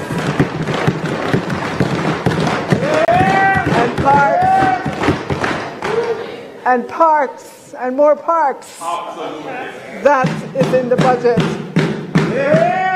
Other ministries are in receipt of significant capital expenditure allocation as well. Ministry of Health and Wellness, $10.2 billion is in the budget, including $5 billion for Cornwall Regional Hospital, $4.1 billion for the IDB-supported prevention and care management of non-communicable disease. That is in the budget. There's $4.6 billion in the budget for the Office of the Prime Minister, including $3 billion for NIDS. That is in the budget. And MSET, $4.5 billion is in the budget for MSET, including $3.2 billion for the procurement of new buses for JUTC.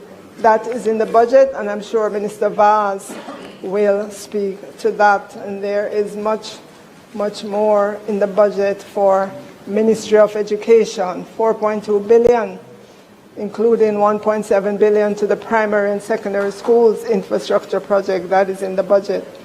At the Ministry of Agriculture, $3.7 billion, and I am sure Minister Green can't wait to tell you about what he's doing for Essex Valley and Southern Plains. $3.7 billion is in the budget for agriculture under the capital program. And MNS, Ministry of National Security, you will $1.7 billion to continue construction of police divisional headquarters in Westmoreland and St. Catherine North. That is in the budget. I am sure, Madam Speaker, that you will agree with me after hearing those robust budget numbers for the various ministries that for an economy that has been so battered by a drought, by a Category 5 Hurricane Beryl, by Tropical Storm Raphael, and rains, especially during the month of November and December, that were well above the 30-year average, that the word for this Jamaican economy and for the people of Jamaica, that word is resilient.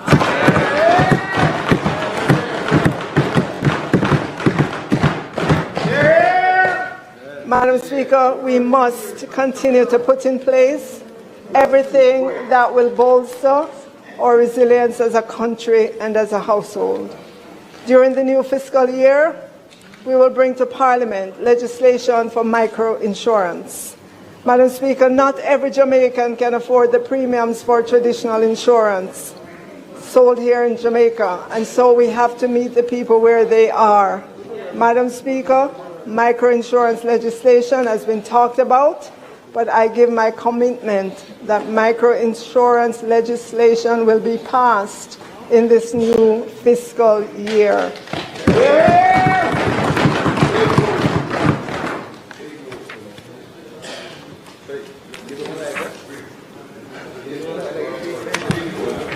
Madam Speaker, I believe that this will significantly improve financial inclusion once it comes into effect, and that our commitment when it comes into effect is to assess how we can help every PATH family access microinsurance to build financial resilience so that these vulnerable families can manage the financial impact of unexpected events such as illness, a death, loss of income, or natural disaster. Madam Speaker, one player in the insurance industry who is looking forward to seeing the legislation come into being estimates that it is possible to offer a micro-insurance policy with a premium of $250 per month. Not $2,500, but $250 Jamaican dollars per month for a $500,000 benefit.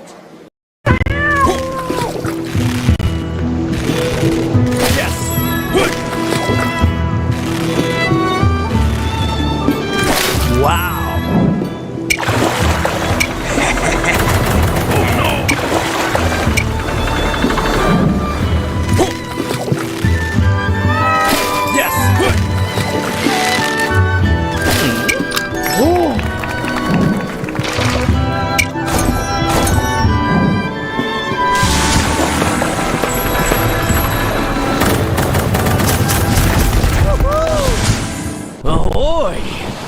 Welcome to the Devil's Sea.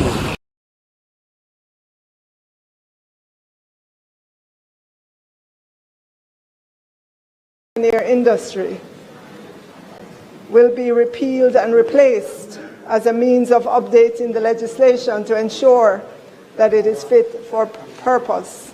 The work is significantly advanced for this.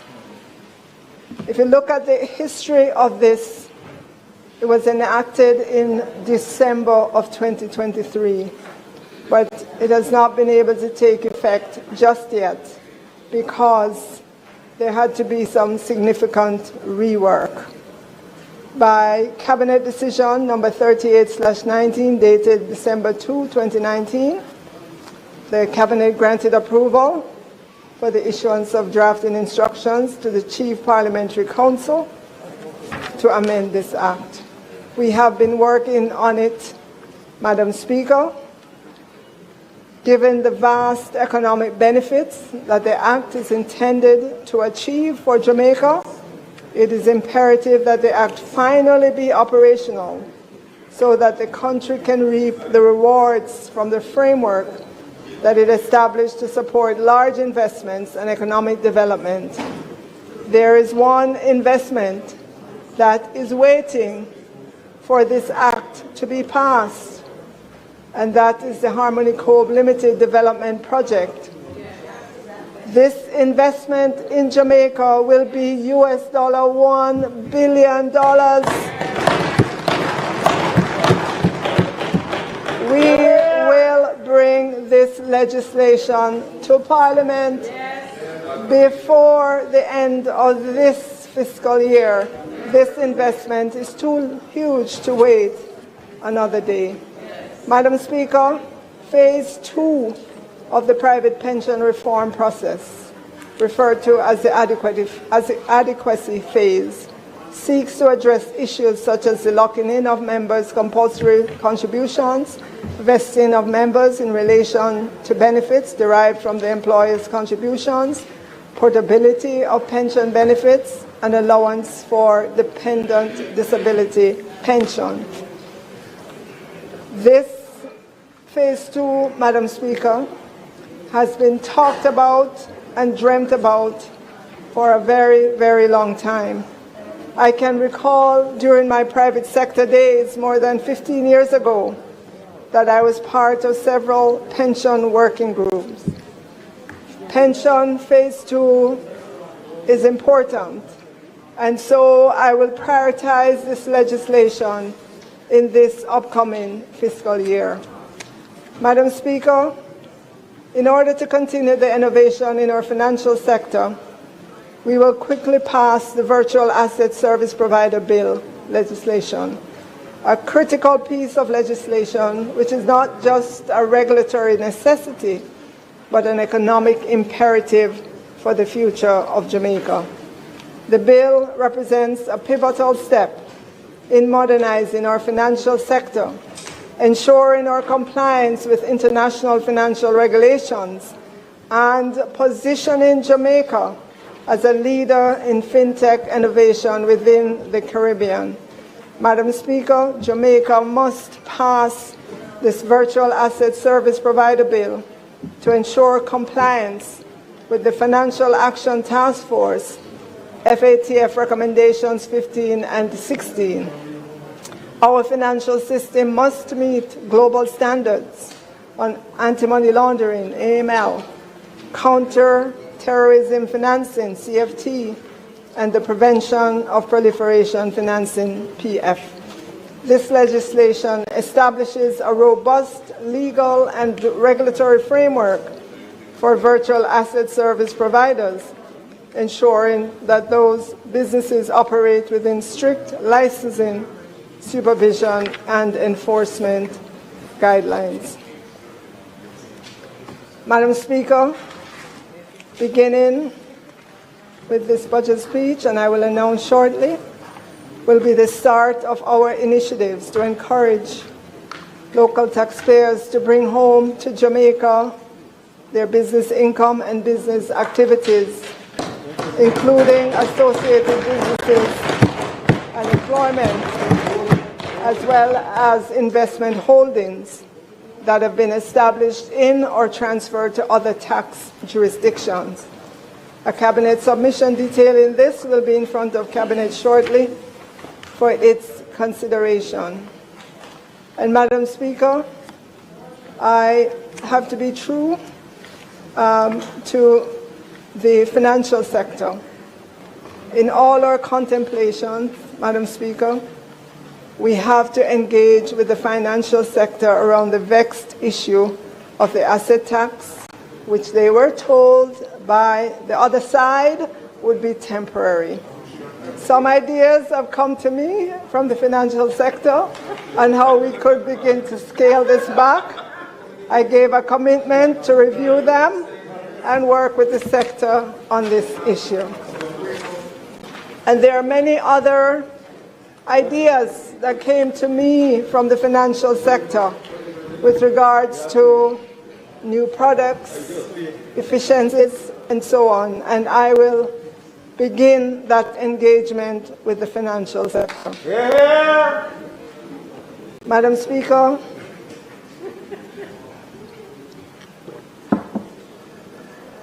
the Student Loan Bureau has gone through many changes, making itself more efficient and more service-oriented.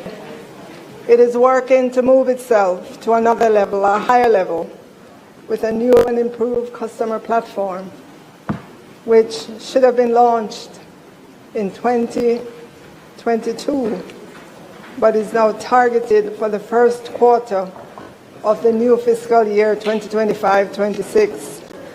This platform will allow students to view their loans, print statements, and pay their loans online, among other functions. The SPL reported to me that the biggest challenge that students have been complaining about is accessing the information about their loans. However, as the student loan says that once their platform is launched, students will see significant improvement in efficiencies. Madam Speaker, during the 23-24 fiscal year, the decision was taken by this government to no longer require PATH beneficiaries to have a guarantor, and PATH beneficiaries would have 100% waiver for application fees. Since then, there has been an 85% increase in the number of PATH beneficiaries in 2024-25 versus the figure in 2023.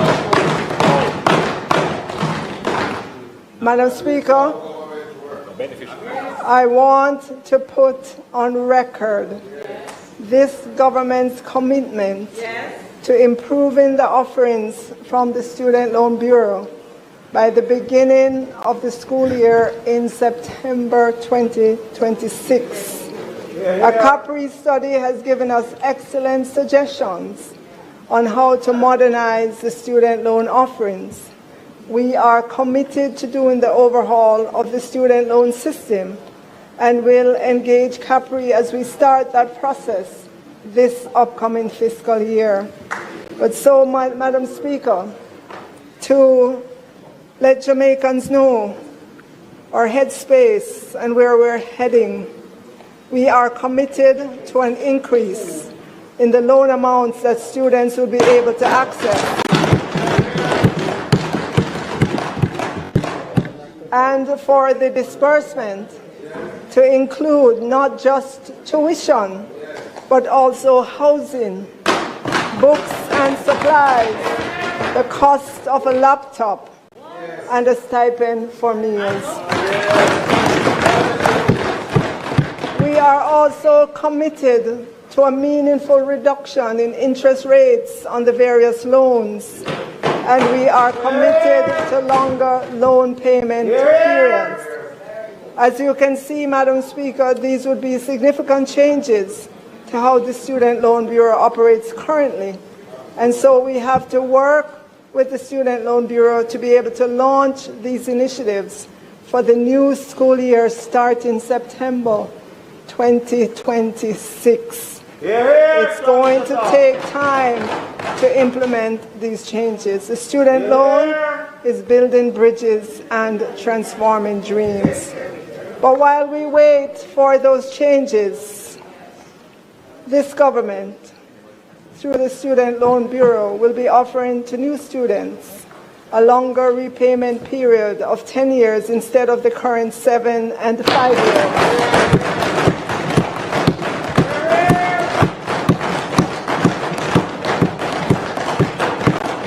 And the rates will remain the same, meaning the rates will not increase because the payment period has increased.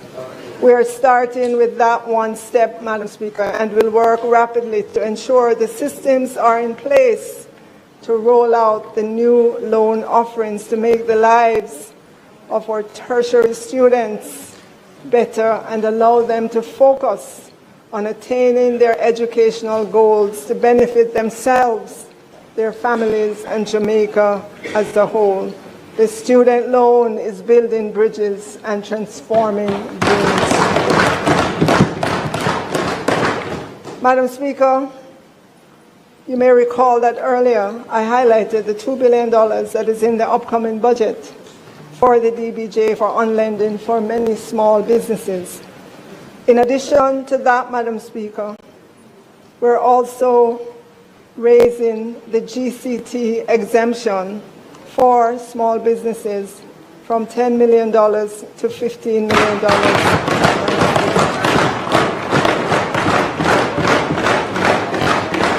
So in addition to all the items I listed that are in the budget, which was good news number one, and the work that the Student Loan Bureau will be doing to improve the offerings, which was good news number two, raising the exemption from 10 million to 15 million for MSMEs is good news number three. Madam Speaker, as we accelerate the pace of economic growth in Jamaica, accelerated capital allowance is one strategy that this government will use to move growth to a higher level. In general, as businesses know, because they currently get capital allowance on specific capital expenditure, like industrial buildings, plant and machinery, and information technology equipment, it is a tax relief to the companies because they would be allowed to deduct some portion of the cost from their taxable profit over time. This deduction, the capital allowance deduction, reduces the company's overall tax liability and provides a fiscal incentive for business growth and business investment. Madam Speaker, as a government, we would like to see greater investments among our companies. And so we are making a special provision for accelerated capital allowance on industrial and non-industrial commercial buildings, plant and machinery, which includes automatic data processing equipment. And this will be over a 2-year period. We will publish that schedule.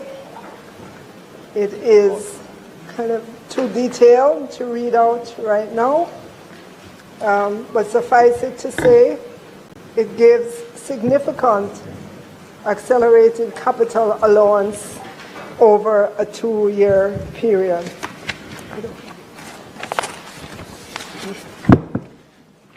And so we are encouraging companies to take the opportunity to upgrade their machinery, their ITC infrastructure, their industrial buildings, to help expand their output so that we can move the GDP growth rate to higher levels.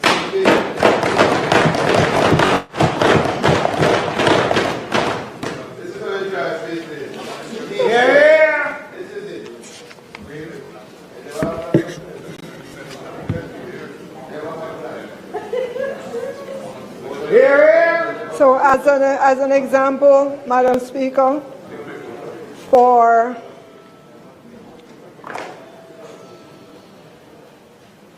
For plant and machinery, currently the initial capital allowance is 25% over the initial year is 25%.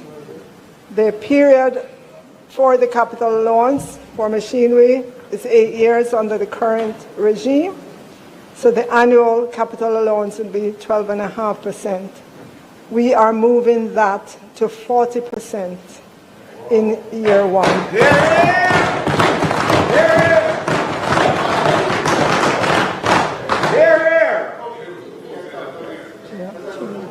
Yes.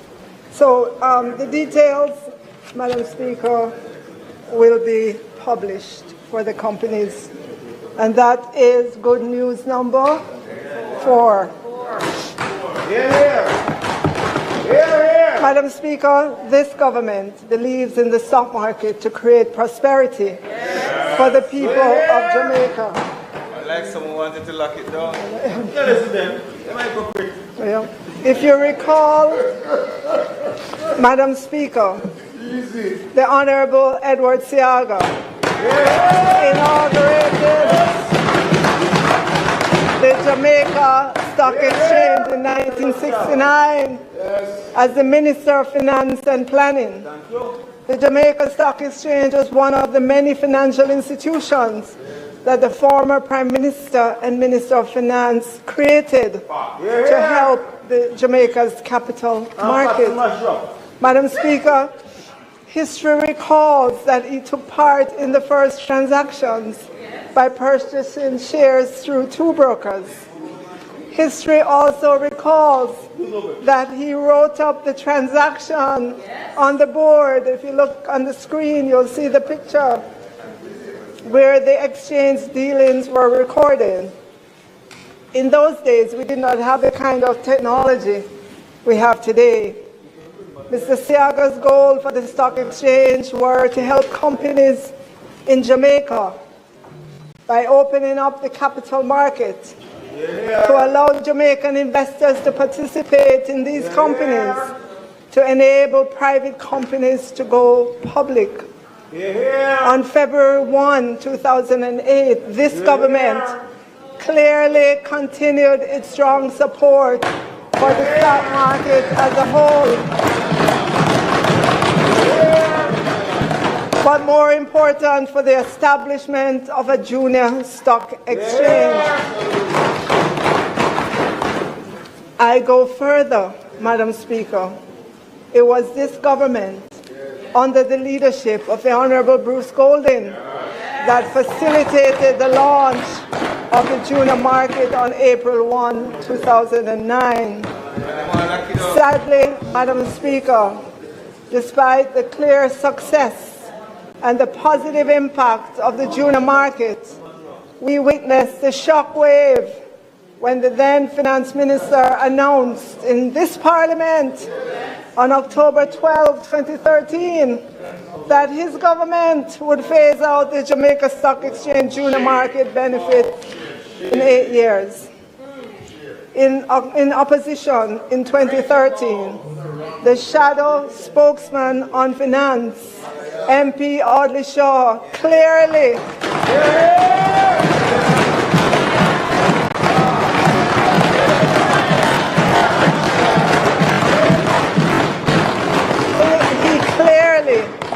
stated the intention on October 2, 2013, not to shut down the JSE's junior market. In April 2016, as soon as the then Minister of Finance and the Public Service, Minister Audley Shaw, at the time, as soon as he took his seat at the Ministry of Finance and the Public Service, he restored the incentives in the format it was.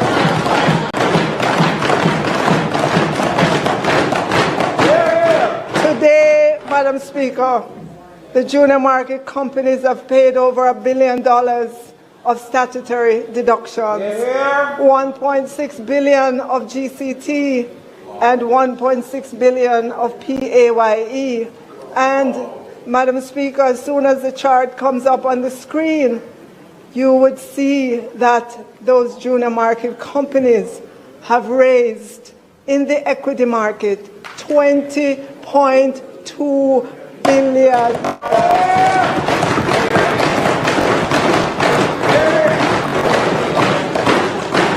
Madam Speaker, I cringe to think that many of those companies would be non-existent if we on this side did not fight for the junior market to remain in place.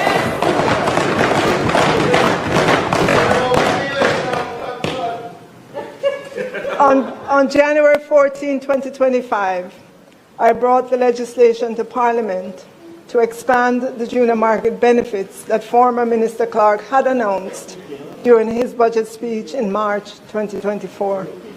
The amendment to the Income Tax Act increased the cap on voting share equity from 500 million to 750 million. Today, Madam Speaker, March 11, 2025, this government remains faithful to the stock market development and is pleased to announce its acceptance of the Jamaica Stock Exchange's proposal to establish a JSE micro market.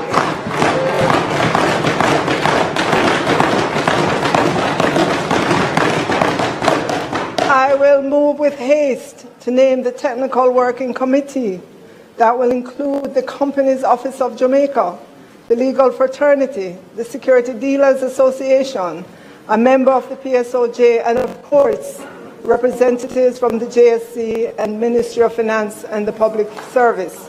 We fully expect that a fully functioning micro market will put structure to more businesses in Jamaica for sustainability and growth and access to equity capital.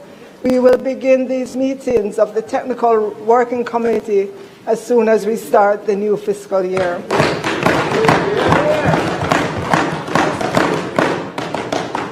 Madam Speaker, Dr. Marlene Street Forrest, Managing Director of the Stock Exchange.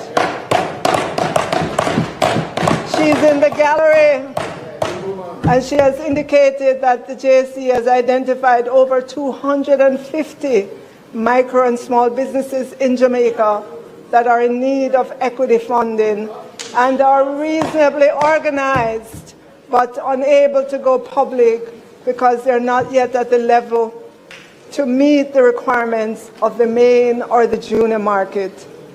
And many do not require the threshold of $50 million in participating equity capital, meaning the JSE micro market would be established, Madam Speaker, to meet the needs of MSMEs in the 10 million to less than 50 million in participating equity capital. Madam Speaker, it will be a joy to see the first of these 250 micro and small businesses listed on the Jamaica Stock Exchange micro market not too long from now. And Madam Speaker, just in case anyone tries to say that they were the first with this idea of the micro market, let me remind them that I spoke at the 2025 JSE conference in Jamaica ahead of the opposition and publicly stated this government's intention to work with the JSE to establish the micro market. I'm moving now to formalize that process.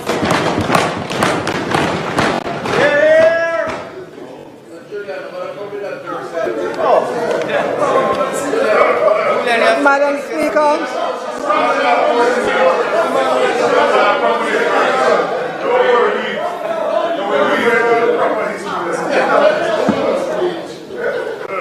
Madam Speaker, this government has utilized the stock market to monetize government assets. Thank you. We have IPO'd Wigton Wind Farm, now Wigton Energy, when I was Minister of Science, Energy and Technology. Third term reloading. Now we are in the local stock market again with another offering, Thank you. which is the government's 20% share of Trans-Jamaica Highway. Third term reloading. The offer opened on March 4th and will close on March 18th. Thank you. Madam Speaker, I don't have a license to sell securities, and so this is not a sales pitch. This is to demonstrate to Jamaicans that we walk the walk Talk the talk. and talk the talk when we say we believe in the stock market in Jamaica. Here. Trans-Jamaica Highway is the concessionaire of Highway 2000 East-West, Jamaica's first toll road. Its core business activity is the development, operation, and maintenance of the toll network in Jamaica. Trans-Jamaica serves an expansive customer base with an average of 70,000 vehicles daily Thank you. and peaks of approximately 100,000 during the Christmas period. Madam Speaker, Third term reloading. McDonald's. Third term. Madam Speaker, You know, we got this one. This guy in the store here, too. How you doing? Madam Speaker,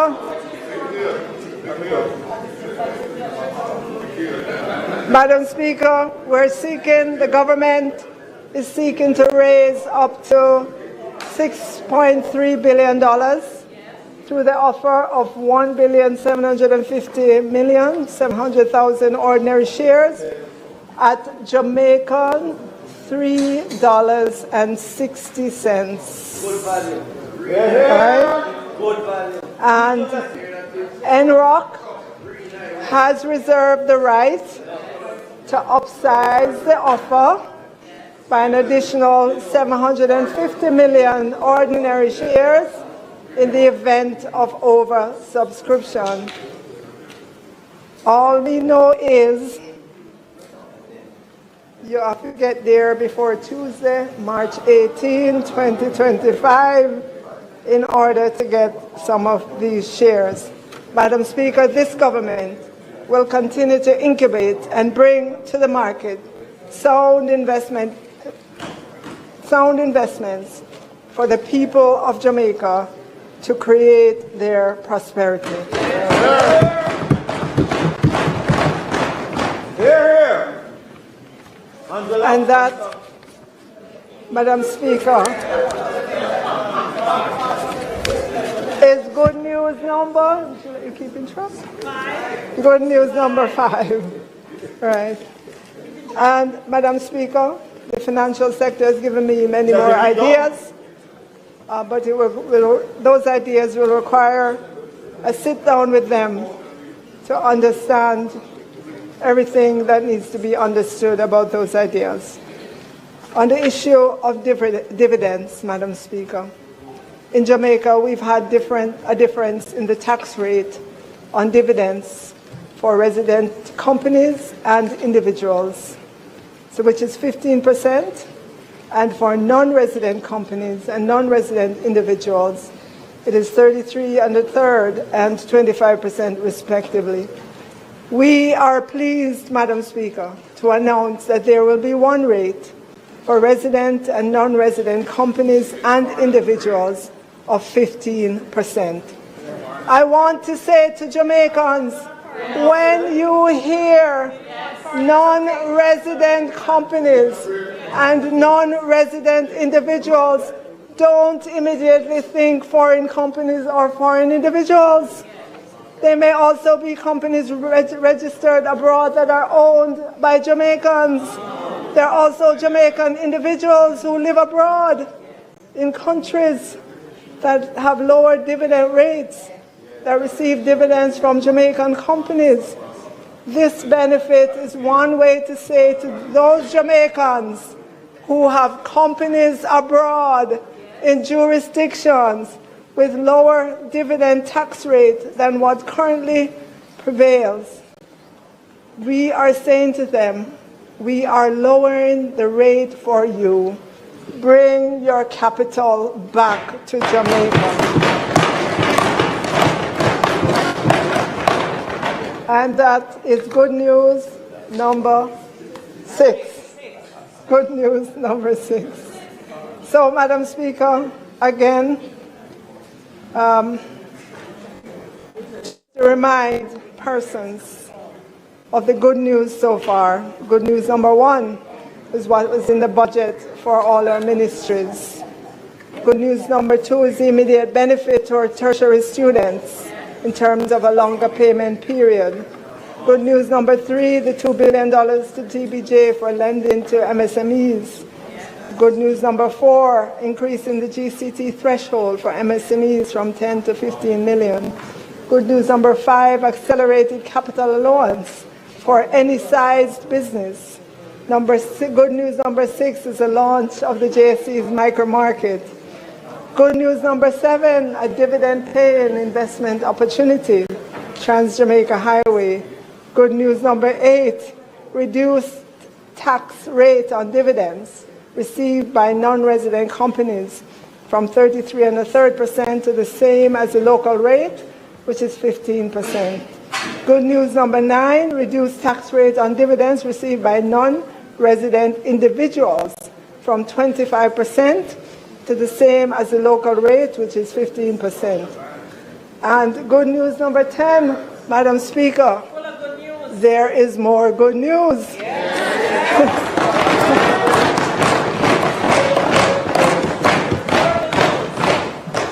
Madam Speaker, everyone knows Minister Vaz is in charge of the electricity players in the industry, and he answers to Jamaicans for anything that goes wrong in the sector. He not only answers to Jamaicans, he advocates for Jamaicans. Remember the aftermath of Burial?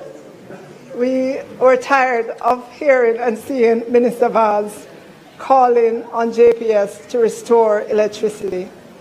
This should tell you, Madam Speaker, that Minister Vaz and this entire Prime Minister Holness-led administration wants an efficient electricity industry, one that is able to deliver the lowest electricity costs possible to the Jamaican people and the business. Madam Speaker, together with the Ministry of Science, Energy and Technology and Transportation, and following on the announcement the Prime Minister made at the National Arena, and we all remember what event that was, that this government will restructure GCT on electricity to make electricity more affordable and give those who want legal access to electricity the opportunity to do so. Yes. Today, Madam Speaker, we are pleased to announce that the commitment to reduce the GCT rate on electricity to 7% and eliminate the 150 kilowatt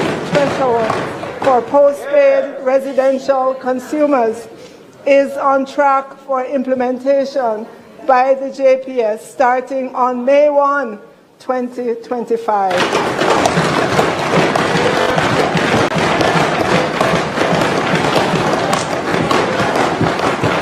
Additionally, Madam Speaker, for those postpaid residential customers who consume 250 kilowatt hours or less, they will see a rebate of 7% and a 3% subsidy for a total of 10%. This is a caring government, Madam Speaker.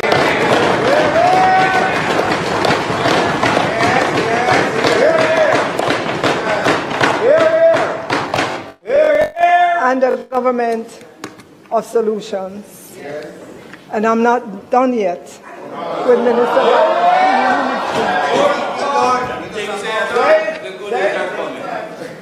On January 28, 2025, in this very Parliament, Minister Vaz revealed to the country that in 2023, the electricity stolen amounts to a staggering 40.385 billion Jamaican dollars. That works out to be 13,500 for every man, woman, and child in Jamaica. Interesting to note, Madam Speaker, that on the very next day, The Member of Parliament from East Kingston and Port Royal repeated the same figures. So there is consensus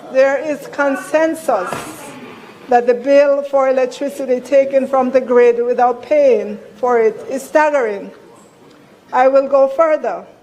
I believe that on both sides of the aisle, we both want a solution, because all of us who pay for electricity have this added burden on our monthly bills. We have all agreed over the years that this situation of electricity theft cannot be allowed to continue. The people of Jamaica need a solution. Yes. And more important, those who cannot afford postpaid electricity also need a solution. So, Madam Speaker, together with the Minister of Energy, MP from West Portland, and following the commitment of the Most Honourable Prime Minister at a certain conference on November 24, 2024, we are pleased to announce the most ambitious program to allow affordable access to prepaid electricity.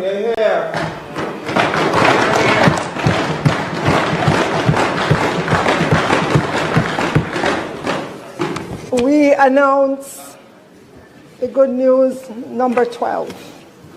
This government has allocated $1 billion to assist the first 20,000 first-time JPS prepaid customers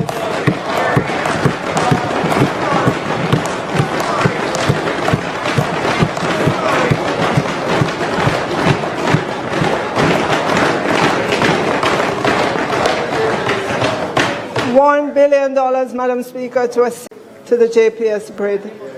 We know that the cost of house wiring and inspection can be prohibitive for many. And so as a caring government, we are absorbing that cost in order to begin to cauterize this massive electricity theft problem. Prepaid electricity will put legal electricity within the reach of many. Because prepaid electricity allows you to buy the amount of electricity that you can afford. When you can afford it, you have complete control.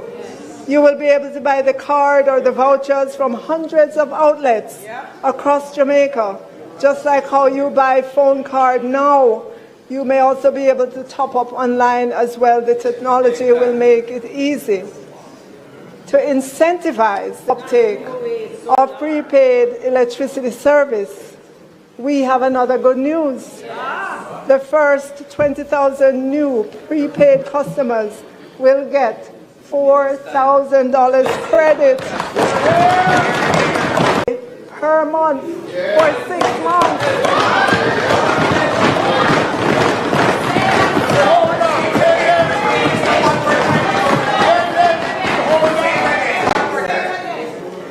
To incentivize the uptake of prepaid electricity service.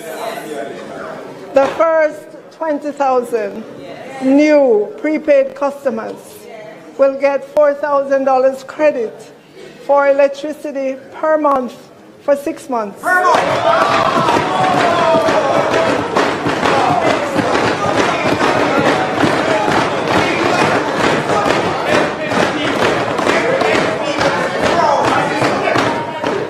And this will be under the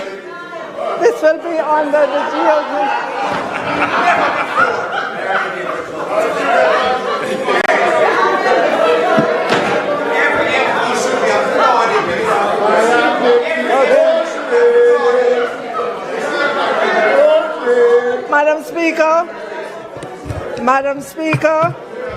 Minister, I can't hear you. I can't hear you, Minister. Minister, you may have another sip of water. Madam Speaker. You may have another sip of water, Minister.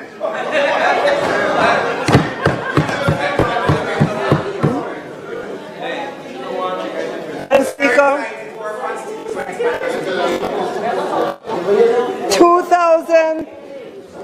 $2,000 of that $4,000 credit will come from the JPS.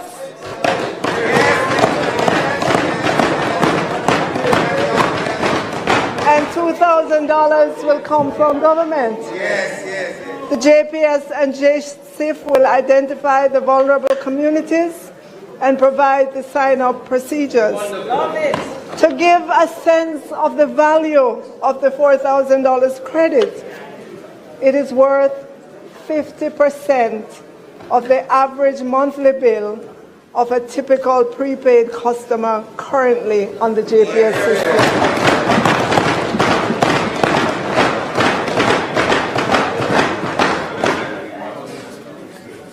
The data from JPS. Oh, yes, we did! You asked for it and we listened. 17,000 customers who are using the prepaid electricity meter.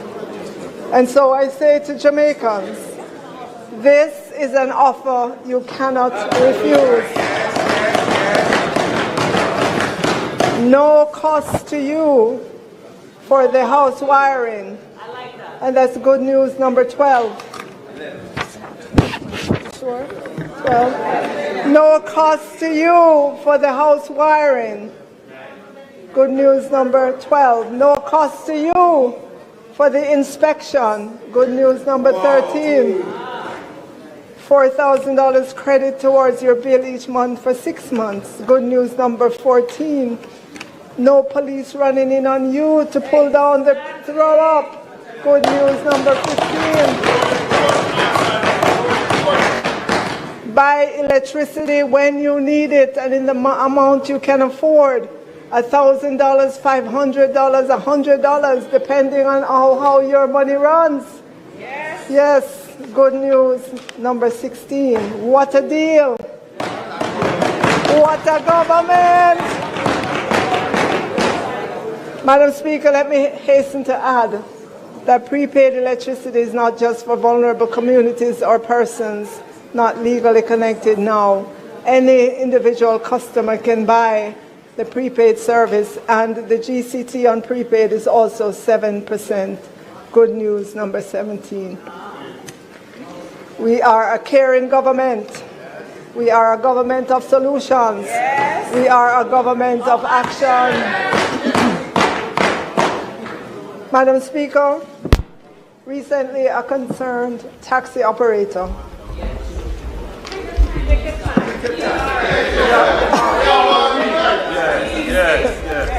Minister, Mr. Dallas, just give the House a moment. Because of your gracious height, we realize that we need to add another instrument a little taller.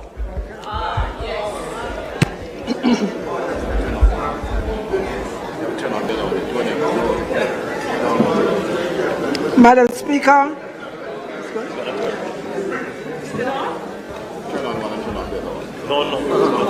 Madam Speaker, recently a concerned taxi operator, Mr. Dallas, and I believe he's in the gallery, told the Prime Minister that it was a hassle to get in and out of the tax office quickly.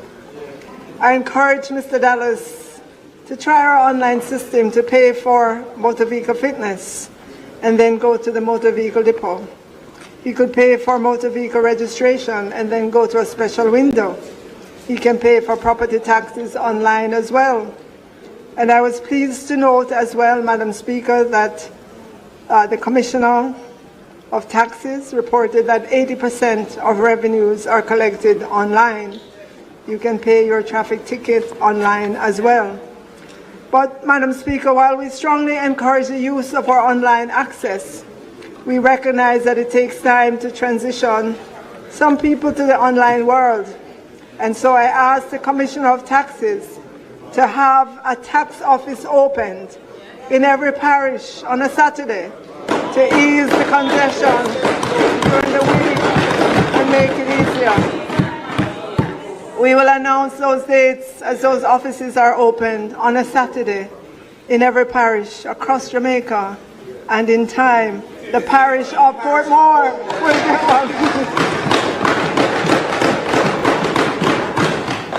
We should make it as easy as possible for Jamaicans to pay their taxes. It doesn't make sense to me that Jamaicans will wake up early on a weekday morning, wait for a bus or taxi, journey many miles from their homes to get to a tax office, and they get there and have to wait in line. We should be rolling out the red carpet for taxpayers who told us in a survey that I showed you earlier that they understand the implication if TAJ does not collect taxes. Madam Speaker, we are a government that listens. We are a government that cares. And having a tax office open in every parish on a Saturday is good news. And there's been so many good news, I've lost track. But it looks like this is good news number 18 by my count. Madam Speaker, another area that is a real pain point for many Jamaicans are the ATMs and their lack of availability at the very time you need them. I know many of us already pay for many transactions with our debit and credit cards, and that there continues to be an effort by the Bank of Jamaica to get adoption of JAMDEX, or digital currency. In the meantime, while all the efforts are ongoing that would allow phone-to-phone transfer of digital cash, this government will be partnering with the providers of ATMs to install additional ATMs in areas that are secure and convenient to you, especially in our rural areas.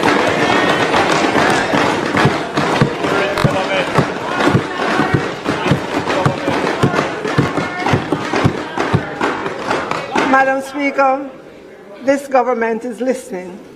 We hear you and we come with solutions.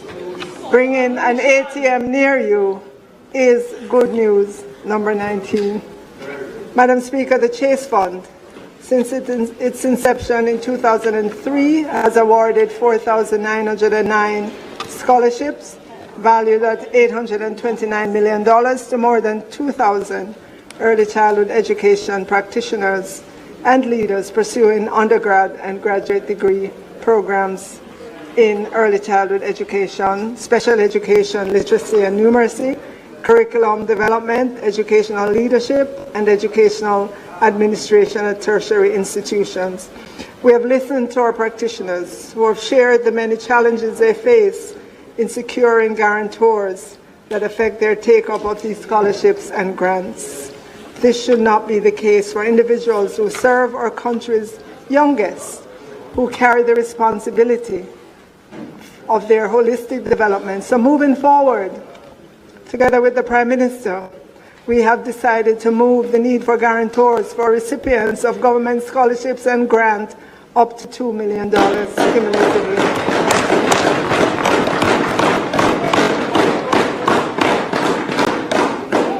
And that's good news number 20. And finally, Madam Speaker, we come to the good news number 21, the PAYE threshold.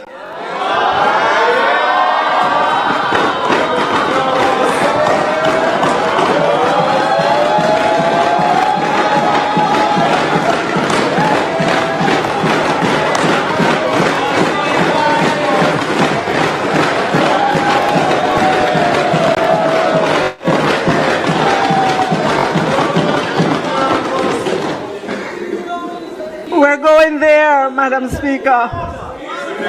We're going there.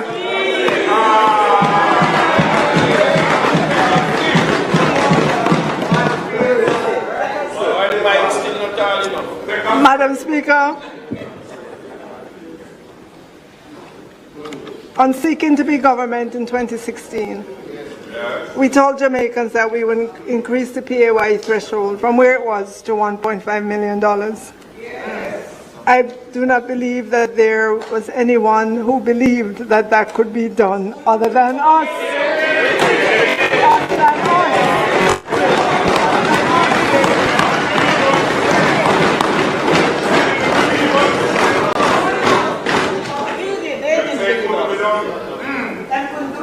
Many persons thought it was a campaign trick to win. But we know we are a can-do government, a government of ideas, and a government of solutions. The Honorable Audley Shaw, Minister of Finance and the Public Service, came to Parliament in 2016.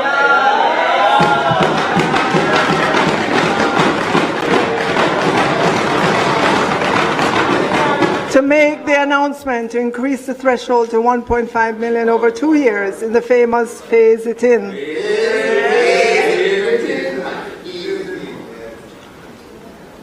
Madam Speaker,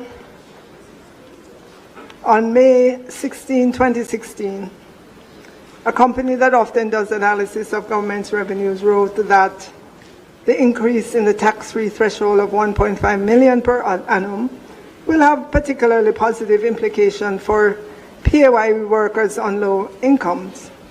The proposed policy, speaking of the increase in the threshold, has broader implications, however, said the company that was doing the analysis, as the threshold increases will also significantly reduce the number of individuals who will contribute to the income tax. Perhaps, the analysis said, less than 110 persons in total, at 110,000 in total. At that time, in 2016, the writer of the report said that 90% of Jamaica's employed labor force will not contribute even $1 to income tax to the consolidated fund. In contrast, the writer said the remaining 10% will be required to carry the entire income tax burden, with yet a further burden being placed on perhaps as few as 12,000 persons due to increase in the rate to 30% on incomes above $6 million, end of quote. Madam Speaker, in 2023, when I looked at the PAYE data, we had 652,220 persons earning up to $6 million and paying PAYE. Madam Speaker, it's a funny thing. When you reduce taxes, you get more people employed. The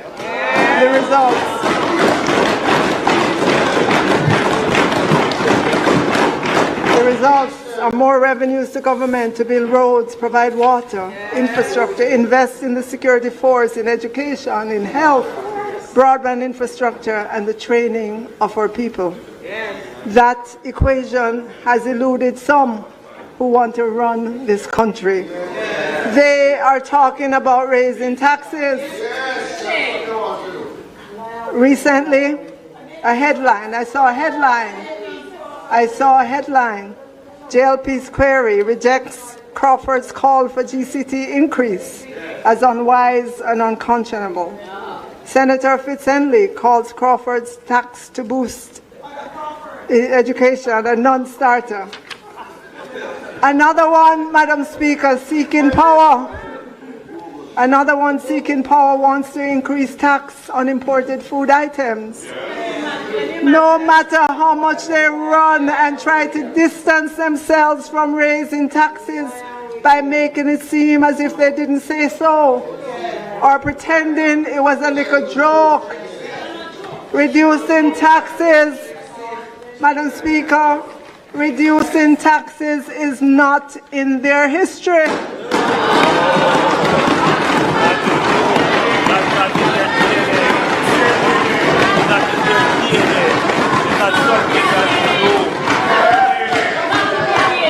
It is not in their DNA. Deficit spending and run with it is in their history. And so, Madam Speaker, the good news, this government will increase the threshold to $2 million.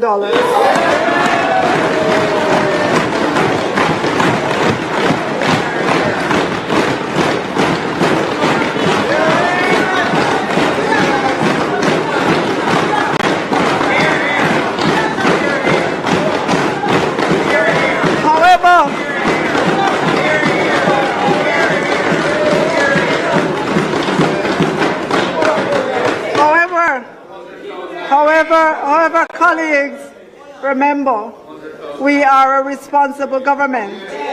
And so we'll increase the threshold in 3 tranches to 1.8, then 1.9, then 2 million over a 3-year period, starting April 1, 2025.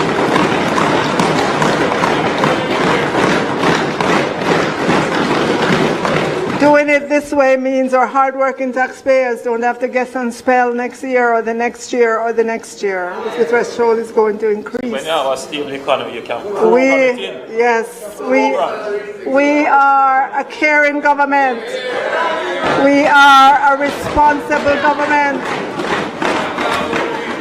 Madam Speaker,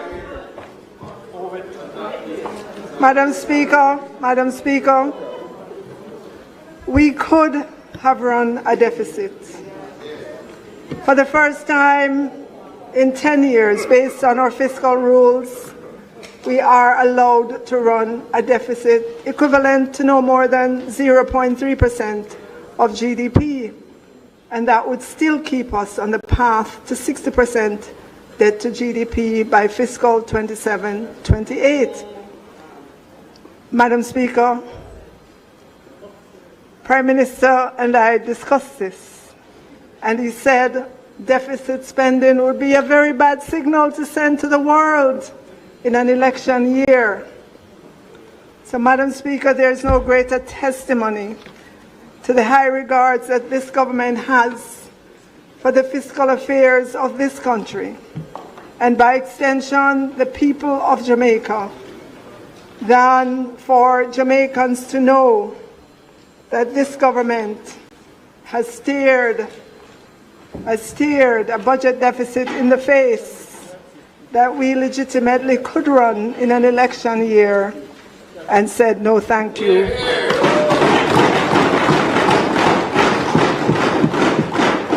We want to preserve the hard-won gains of the people of Jamaica and their children and grandchildren, so they will not have to suck salt through wooden spoons again. We on this side, Madam Speaker, are not like them. The run with it party. The run with it party. The party of more taxes.